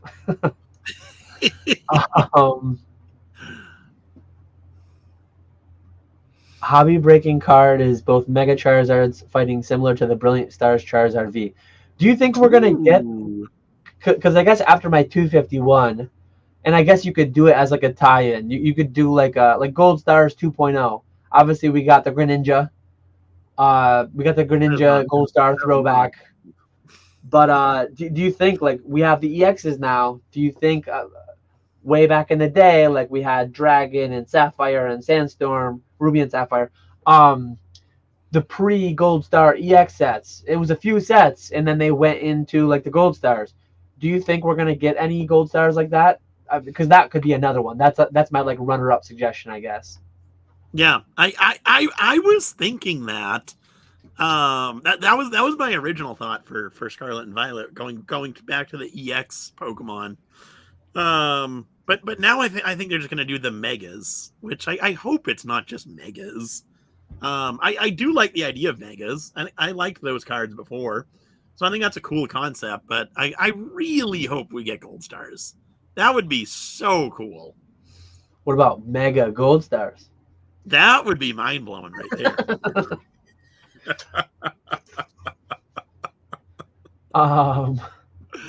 Here we go. Takibana says, is there a level / grows, either of you are looking to reach to level off and maintain, or will you always be looking to grow? You want to take that Always one looking to first? grow. Always looking to grow. I really want to get to a point where I'm streaming more on eBay Live. I would absolutely love to start doing like 2 p.m. to my ideal schedule would be like 2 p.m. to like 5:30, just doing auctions. Take a couple hours off for dinner, and then hop back on at 8 and do 8 to whenever I end. Obviously, if I'm doing that, I can't be doing packaging, so I would need to bring someone on to start doing packaging. And then the eBay Live just isn't there. The views aren't there yet. But once the views get there, or if I can go somewhere else and do afternoon streams and have someone packaging for me, it's going to happen. Later this year that will happen. And I honestly think it could be me doing all those streams every single day. Because it's so much fun. I thoroughly enjoy it. I could easily be on live for 10, 12 hours, 5-ish days a week and not get sick of it. That's crazy. That's nuts. So one thing that we can take from this too, and I think I'm trying to navigate this myself. Like, there are certain things that I don't like, but I also like the diversity of like being my own boss. I do the sourcing, I do the customer service, I do the shipping, I do all of it. I do all of it. I outsource some of it, the kind of business to business. But so theoretically, I guess I'll take the question a little bit further. If you could only stream, and if you could you have the inventory set up for you, or maybe you have like a room full of inventory, you get to pick and build the streams. Like, do you love streaming so much that you would just stream if you could, if the inventory was there and ready, and the packers and shippers were there? Oh, 100%. That's my ultimate goal is to have someone package orders, answer messages, have someone sourcing inventory, putting the streams together, and me just being the face of the streams. What are your salary requirements? I'm not joking. I guess we can take this offline. Put a pin in it. See, I like streaming. I like occasionally, like when a new set came out, whether it was MetaZoo, I was doing the native rip streams, or the what did I do one for 151? I think I did do a small one for 151. But anyways, like for an event type basis, I like the diversity of sometimes I'm doing a live stream on YouTube. Sometimes I'm live ripping some packs. Sometimes I'm sourcing collections. Like it's hard to pick which one I like most. I don't think I like any one aspect of the business enough that that's all I want to do. Like if I could only source, or only pack and ship, or only stream, or like if I had to pick one thing and do it for 40 to 50 hours a week, I wouldn't like any of it. I need some variety. I need some diversity. If I had to only answer eBay messages and only do customer service, I would not do that for $1 million a year, probably. It would blow my brains out at that point. But it's interesting though. Like you would like, that's your favorite task. You would only do that if you could. 100%. Because it's not the same. You're running different cards, so you're getting to see different stuff. The conversations in chat it's usually always food or what Pokemon would you eat, but it's always different conversations happening, and it really is that like community aspect where you see the same names pop up in chat every night. You get to have different conversations. Obviously, they're not like super in-depth conversations like this, but you get to talk with the chat, and it's like hanging out while you're selling cards. I absolutely love it. Sorry, I was just trying to catch up with a live chat. Where'd it go? Walrus had a good one. I needed it. I'm already sourcing diapers for Nick, so he doesn't need bricks. Oh, yeah, that actually surprises me. Like, obviously you've been an eBay live demon the past year, but I wouldn't have expected you to say that you would like literally want to stream 60 hours a week and just have. We'll need to talk off stream. See, I like if I had to rank. My consignments are already open. You just send everything to me. Pay me Maybe 20%. That might make a good video. Like, I've done a video before on like the different aspects of my business, the different segments of my business, whatever. But like the actual tasks of the business, again, even whatever I rank number one, and off the top of my head, I don't know. I really like sourcing. Sourcing might be my favorite thing. But if I had to only source, I don't think I would like that either. Like, maybe I could do that 20 hours a week. But I like a little bit of the socializing, the streaming, that kind of content. But yeah, there's no one single thing that I want to do for all 50 hours a week. That's as far from like what I want to do. But if I could get a handful of people, like, there would be a limit because I don't want to store. I don't want to have 10 streamers. I can't, because then it would require me 50 hours a week to source for all that, or however many. Like, I don't know how many it would be exactly, but there's definitely, like, I like doing a little bit of a lot of different things is kind of where I'm at. But it's just an interesting thing. It's like we're all trying to we all have different goals, same arena, blah, blah, blah, the same thing I always say. But what are you actually trying to maximize? Some people, it's purely dollars and cents. Some people, it's like, no, I would make less money if I could just do this, and I would be fine with that. And there's certain aspects, it's like, man, I would be fine if I never had to ship a card again. And I don't hate shipping that much. That was me saying, like, that's what someone could say. I'm not in that spot. If I had to ship for more than an hour a day, that would be way too much. I really don't like it when I have to ship for more than an hour. Yeah. But it doesn't need to all go away. If it all went away, I wouldn't miss it. If all of YouTube live streaming went away, if all of that went away, like, I would miss that. Mm-hmm. But so this is the question that I'd pulled up. So Nick, the only thing Nick's goal, Nick's thing that he's after is just streaming for 84 hours a week, 12 hours every day.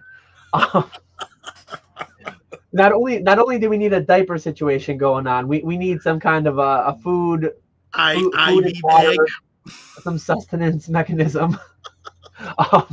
Get on that, Walrus. But yeah, to me, and Mr. Walrus, I know you love this. I'll talk about it more in my upcoming videos. But enough is a word. And someone said it in chat. I think it was Leaf Green Goblin. He said, you're going to hear Dan talk about enough. That is definitely a thing to me. I definitely have a very firm concept of how much is enough. And not that I'm going to hit that and then just retire to a beach and never do anything ever again. I genuinely enjoy doing this. And I think once I get to my enough, I can be a lot more, even more so. I can say no more to things that I don't want to do. Like there are certain things that I say yes to, not because I want to do them, but it's like it feels irresponsible to not go after this for the money, because I'm not, like, FU money. Once you get FU money, you can just, you have full ownership over your time. You have full freedom to choose everything you want to do and don't want to do. And I really want to get there. But like numbers going up is nice. It pleases the monkey brain. I know last year, like all platforms combined, I did like 2 million last year. I did 1.3 on eBay, and I did like 700 otherwise off eBay, Collecticons, Troll and Toad Evo. And when I'm selling other people's cards, like that's one thing that's nice about the consigning business. I can scale that by just scaling my average sale price. PWCC really allows me to scale it even more because a lot of it's outsourced off my hands. But there will be a day, and I don't know, like if you had asked me 2 years ago, would that number be 2 million? I honestly don't know that I ever would have gotten there. I never would have guessed that I would have gotten to 2 million. And this year I'm already on pace for 3. And depending if I hire streamers, if the PWCC goes well, if something goes on with eBay and I can do high-end slabs on eBay still, is it 4? Is it 5? Is it 6? I have no idea. And just because, like, one thing you need to keep context of, that's not all my stuff. And that's not like, we make the joke a lot. Oh, $3 million net revenue for a year. Like that's pretty good. Making $250,000 a month net. That's gross. And when I like, there were years that I did maybe 200K gross with 50K net or something. And that's not exactly something, but there could be people doing 50K net on 200K gross, 25% margins, average margins. And there could be people doing 2.5 million, only making 2% margins and making that same 50K, right? Mm-hmm. So the gross number going up and up and up doesn't mean that like the actual net number is going up. As far as like, and what I'm getting at with that big rant, my net is already way beyond anything I ever would have hoped or expected or planned for. My net could go down well over 50%, and I would still be making enough to justify doing this. Like when I said earlier, all my buckets have to be filled or I'm updating my resume. Right now, the buckets are running over to the extent that like it could all go down by 50% or more, and I would still be able to do this full time. So right now I'm way beyond. I'm in the way more section. And then some people, if James is listening out there, Banker James, well, that doesn't sound like a fisherman. So more, my annual net right now is more, but my foundational tax advantage buckets, yada, yada, yada, 3% rule, 4% rule, financial independence, that number is not yet met. But that number is in clear view. That number could be met in the next couple of years if things continue to go well. So there's a lot there, but I think it was a big and good question. So I'm just going to be looking more and more to enjoy and try to be like a positive participant in the hobby. Like I want people to be able to buy from me, sell to me, this and that. And like I just want to be a participant in that, having fun, making some money, and enabling others to do so too. And I hope that can happen for several years to come at minimum, because as of right now, it's going like better than I ever could have expected.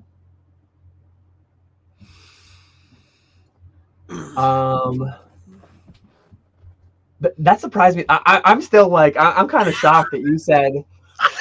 I don't know how that's surprising.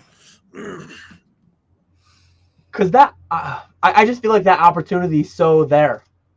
That opportunity is so present in this space that I'm surprised someone hasn't picked you up yet and had you. See, I wouldn't want to do it for someone else. That's the caveat there. Those two things don't work though. What do you? It definitely does work. If you only want to stream, like you need the source too, right? Like you can't only stream only for yourself, because then it's like, how's the sourcing happening? I guess if you're all the sourcing would. We're working on it. We're working on it. OSP Enterprises has a plan. I like it. Yeah, I guess it could be.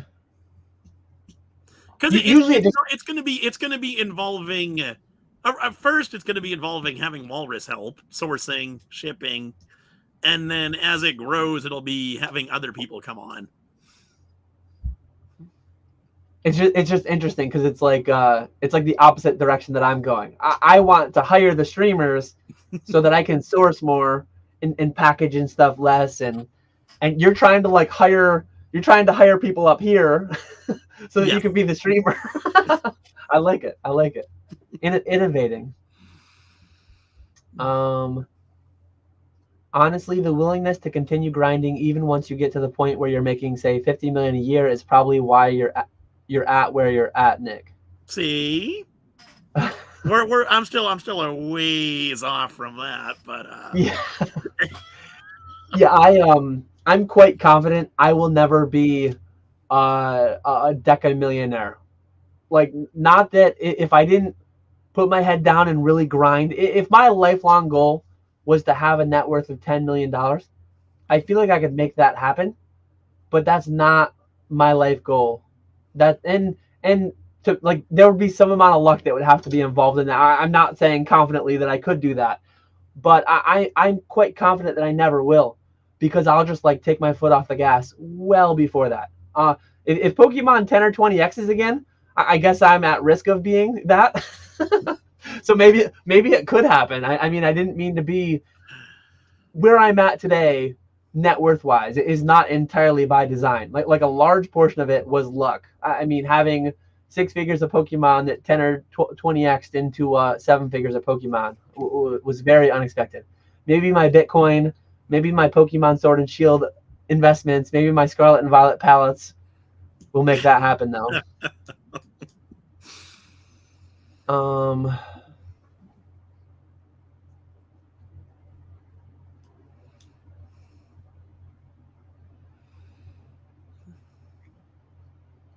I'm trying to get caught up in chat. I fell behind a little bit. You're frozen over there. And I think I'm just sitting very still trying to find the next thing. Oh yeah, we had a starred one.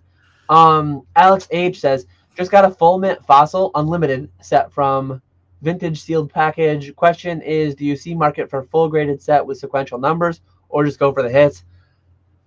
I am so far removed from the consumer base for sequential numbers. I think it's one of the sillier things in the hobby. That said, I think there's a lot of silly things in the hobby, and it's there to some extent. But like a full fossil unlimited sequential cert, that's really getting out there. There might be 1 or 2. All you need is 2 consumers for that. If you go auction, all you need is 1 consumer for that if you go buy it now.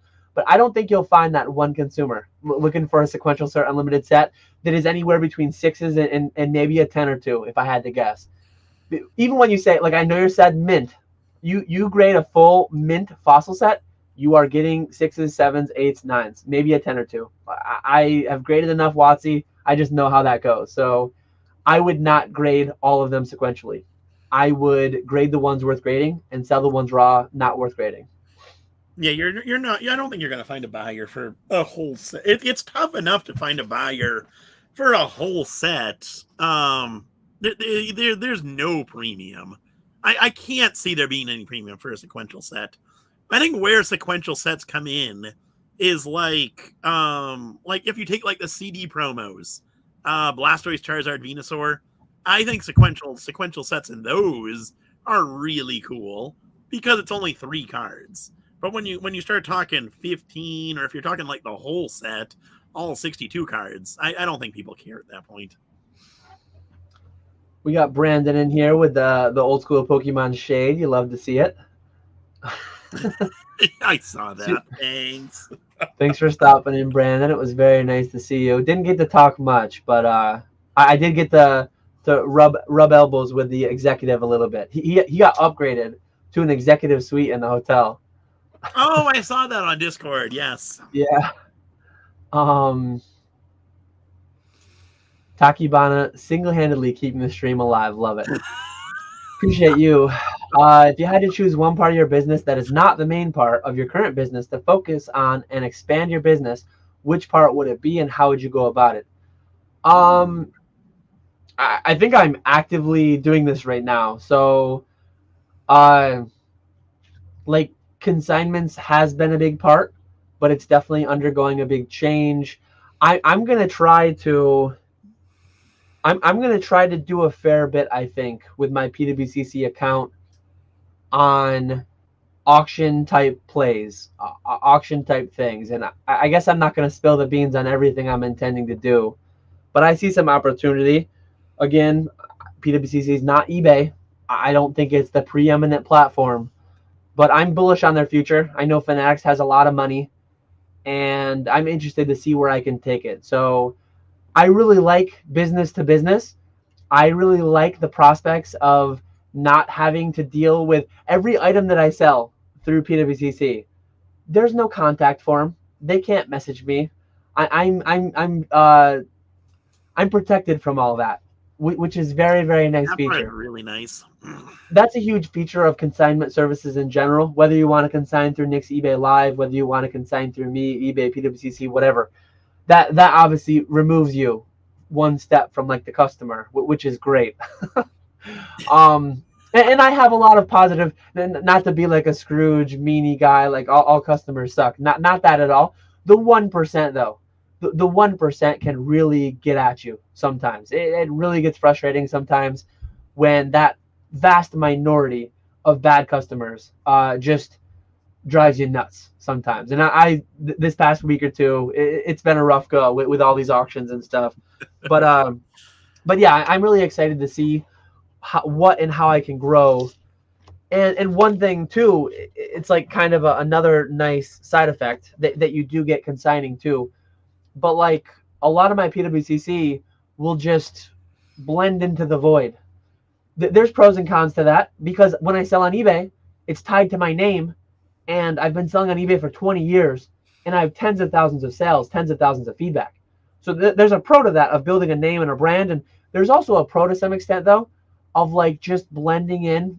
The amount of whales in the hobby that have no socials, that have no, so to do almost a little bit of both, to have the public, not that I'm doing any like major things behind the scenes, but like being able to do some of it where it's not so publicly tied, and people updating, refreshing all your new listings every day, and it's an interesting change, I guess, that I'm excited for.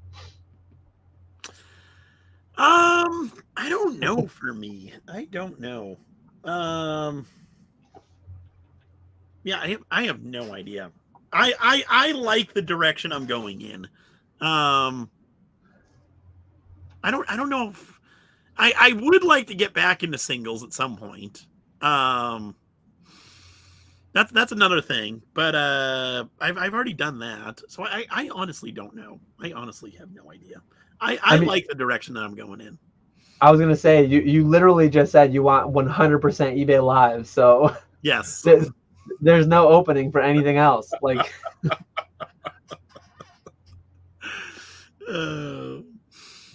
Zard lurking.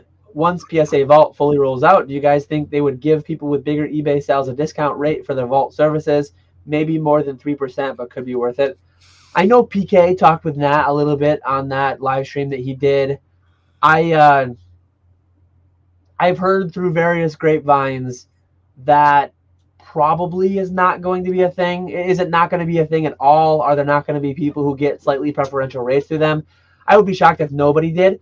But what I've heard on just the grading side, I've heard firm numbers, not my own to share, so I can't really share them, but very, very high annual grading dollars, maybe 7 digits in that number of what you need to do in dollars graded per year. And you get very, very minimal. You're not getting 10% off the grading fees. You're getting less than 10% off. So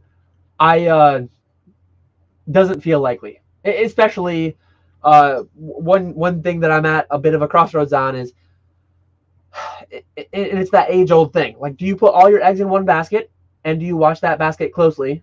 Do you go all in on eBay Live?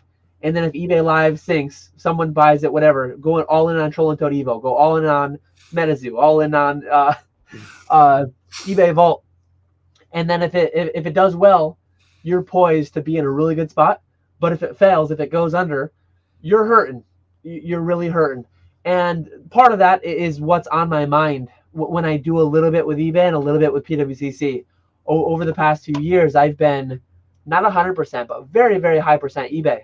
And I'm very bullish on eBay. I love eBay. Very confident that they'll be around for a long time. But there's also things that I'm not a huge fan that they're taking the direction on. So same thing can be said about every company in the hobby. Like, every company has pros and cons.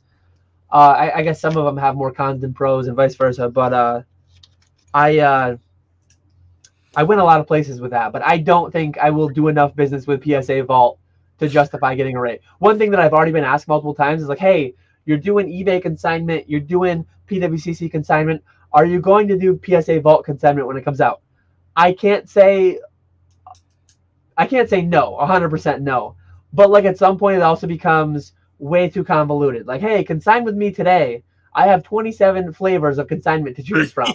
Like, do you want to do my eBay Live consignment, my PSA Vault consignment, my PWCC, fixed price auction, like at some point there's got to be some amount of a limit, right? I mentioned that I like to be diverse and doing a lot of different things a little bit, but like at some point it becomes too much too.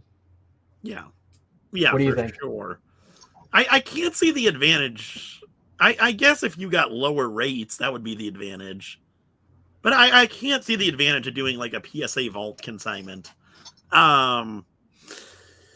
But yeah, no, I don't think it'll be any type of lower rates. I was gonna mention that the whole people getting lower rates through PSA, and it's not worth it.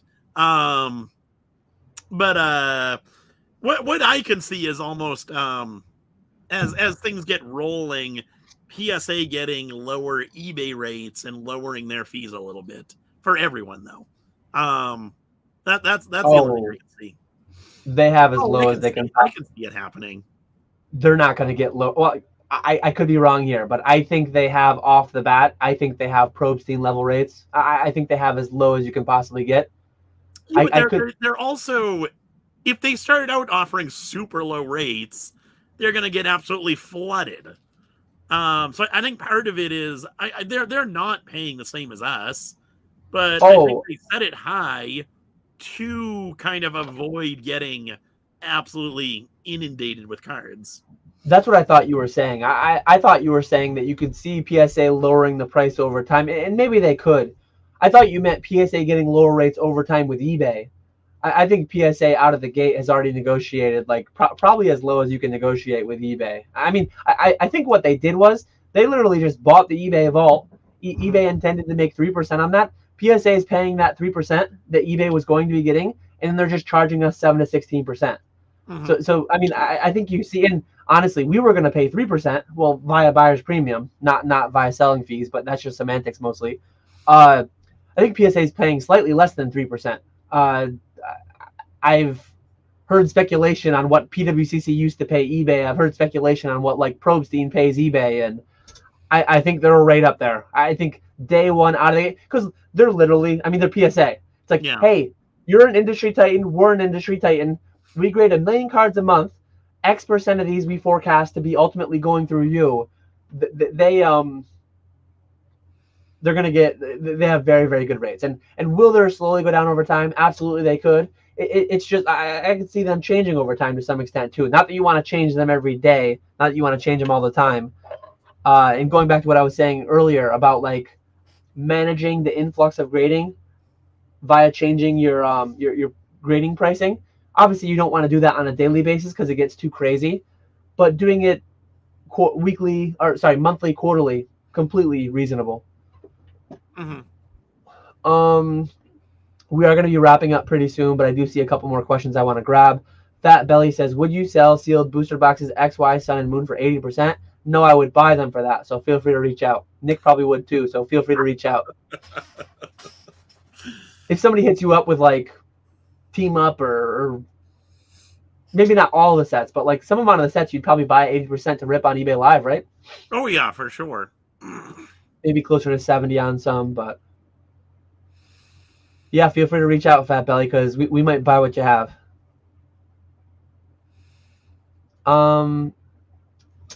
What would you rather have, high liquidity, low margins, or lower liquidity, higher margins, if you were stuck with one or the other? High liquidity, low margins. That's what I'm doing now. I'm making less selling cards on eBay Live, but I'm selling a lot more. And so the more popular cards obviously are doing better. Java, I know you're craving some more nuance, so I'm going to hit you with some nuance. So if I'm the one handling and touching it, I want higher margin. I don't care if the liquidity is lower. If I'm touching it, if my limited amount of time is going into it, but if it's like more passive, not that it's 100% passive, nothing in this hobby is really, but Troll and Toad Evo, I was fine taking razor thin margins. If I could pump 5 million a year through there and make 1%, 2%, that's $50,000 to $100,000 a year. I think I was on pace for a future of not 1 or 2%, not that low, probably not as high as 5 million a year in sales. But so yeah, PWCC, where I'm touching it less, consigning where I'm touching it a little bit less, I'm gonna be more open to lower margins. But if I'm touching it, I want higher margins, and usually you can't get both, right? High margin, high liquidity is what everyone wants, but those opportunities get arbitraged away or taken away through people capitalizing on that. So yeah, good question though.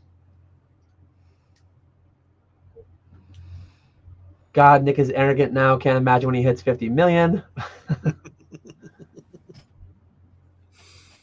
If you picked a second thing to make a large portion of your business out of, either a second TCG or maybe a different type of collectible, Steins, what would it be and why?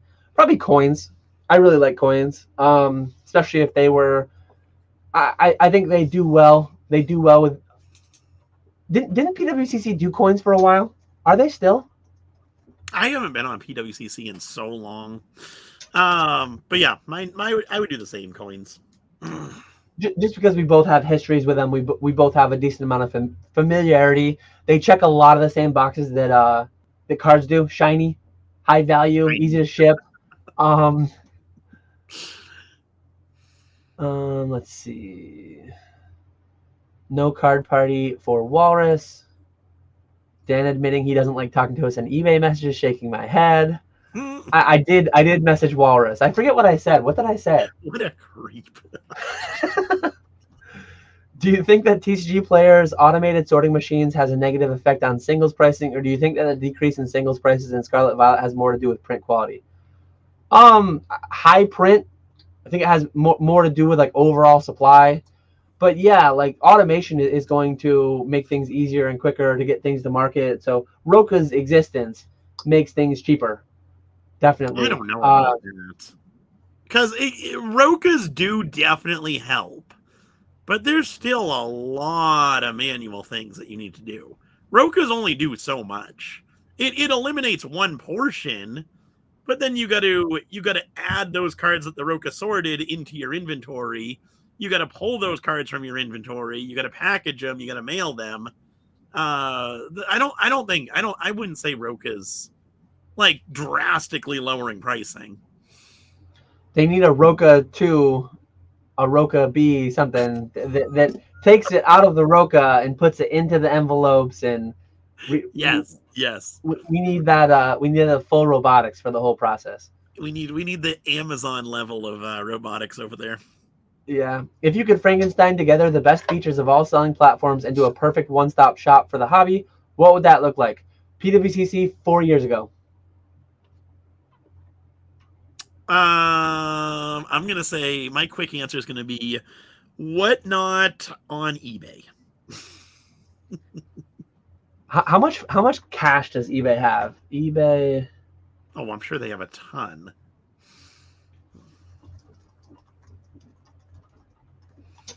I think Whatnot's valued in the low billions. So eBay cash on hand as of end of fiscal 2020, March 2024, $8.11 billion. So they could do it. They could do it. eBay could maybe, yeah, they might be able to. Is it necessary for a platform to disproportionately benefit one type of market participant? Flippers, collectors, sealed, raw, graded. Is it necessary for a platform to disproportionately benefit one type of market participant? I think ideally, I think they all work in unison to an extent, right? Like, I don't know if I'm fully understanding the question. Which way would you take this before I answer it in a weird way? Like is it almost like is it better to have like a TCG player that just deals in singles, or like an eBay that's everything? That's how I would take it. And I would say I almost that's a tough one, actually. On the one hand, I do like having like a TCG player where it's just singles, because it's a lot easier to navigate and you can do things better, not having to worry about so many different variables. But on the other hand, I like eBay because you can literally find everything on there. So I don't know. I'm not sure on that one. There's definitely pros and cons to both. Yeah, like I said, I think every platform has like just by its nature, like the purest, the truest of true collectors, they only buy, right? They never sell. So if you had a platform that was like only good for buyers, it would be pretty bad for sellers, right? It would be pretty bad for sellers if it was always like the cheapest, best deals on everything universally. And I think every platform has its optimal things to send to. But even then, especially when you're auctioning, there's just a lot of variance. Like this is one thing I'm thinking about a lot, and I'll talk about it more elsewhere because we are wrapping up soon. But like there were several times that I would have an item listed as buy it now on eBay, and I'd watch the summaries. I forget what that Instagram account is. What's the name of it? Is it Trade Natural that does the PWCC highlights every week? Yeah. I'd be scrolling through his stories, like, oh, the Mario Pikachu sold at $6,000, and it's like, oh, cool, mine's still at $5,400 on eBay. Buy it now, and no one bought it. And then the other way too, though. I mean, I would have certain things selling, and it's like, oh man, that sold for 1,000 less or 500 less on PWCC than I just sold it on Buy It Now.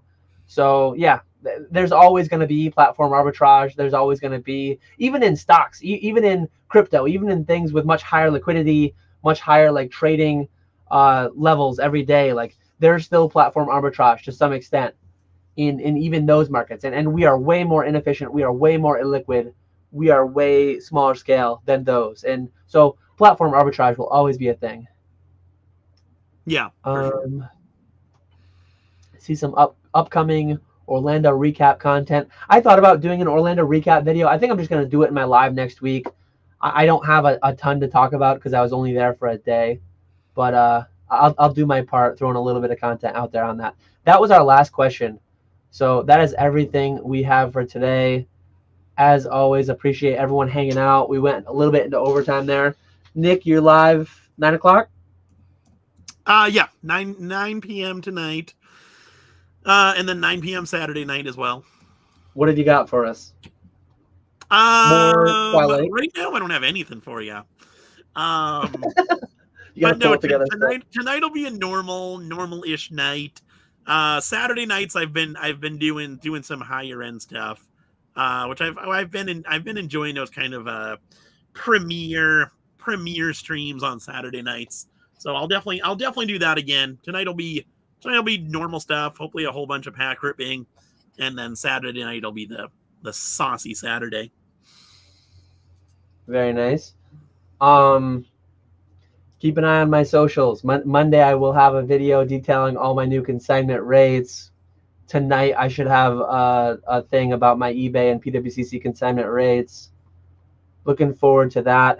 But yeah, as it's been almost 3 years now, and everything's always been changing and in flux. And we didn't talk about 151 much. Have you bought your Japanese 151 yet? Where are you at on that? Close it out like under 30 seconds. I did buy some off of Retro. Sold a good bit of it through the eBay lives already. I held on to 50 boxes from this batch. I would like to get some more. I want to get another 50 at some point. I'm gonna wait a little while though and see what happens. Is that 100 boxes for like the long term, or is that 100 boxes? Yeah. Trickle out? Those won't be trickling out. For the long term. Set back with my other long term stuff, and then just keep them in stock for the eBay lives because it is a good set to rip. People do like opening that set. Yep. Yeah, I have hundreds of boxes, but I also sold through Retro Evo on my eBay. I sold 100 boxes, I think, in the past week or so. They've been churning, not a crazy margin, but like decent. Doing pretty well right now. I think Retro's going to make a video touching on it more, what we've got going on. So I'll leave that to him. But if the prices get low enough, I will plan on sitting hundreds of boxes back, maybe a very lot of boxes if it gets really silly. We'll have to see. Might have to talk to Retro about getting quotes to ship a pallet from Washington and New York if it gets really silly. I have to talk to my dad on that too. But yeah, that's what we've got for today. As always, we appreciate everyone hanging out. Hope everyone has a great weekend. We will catch you all later. Yeah.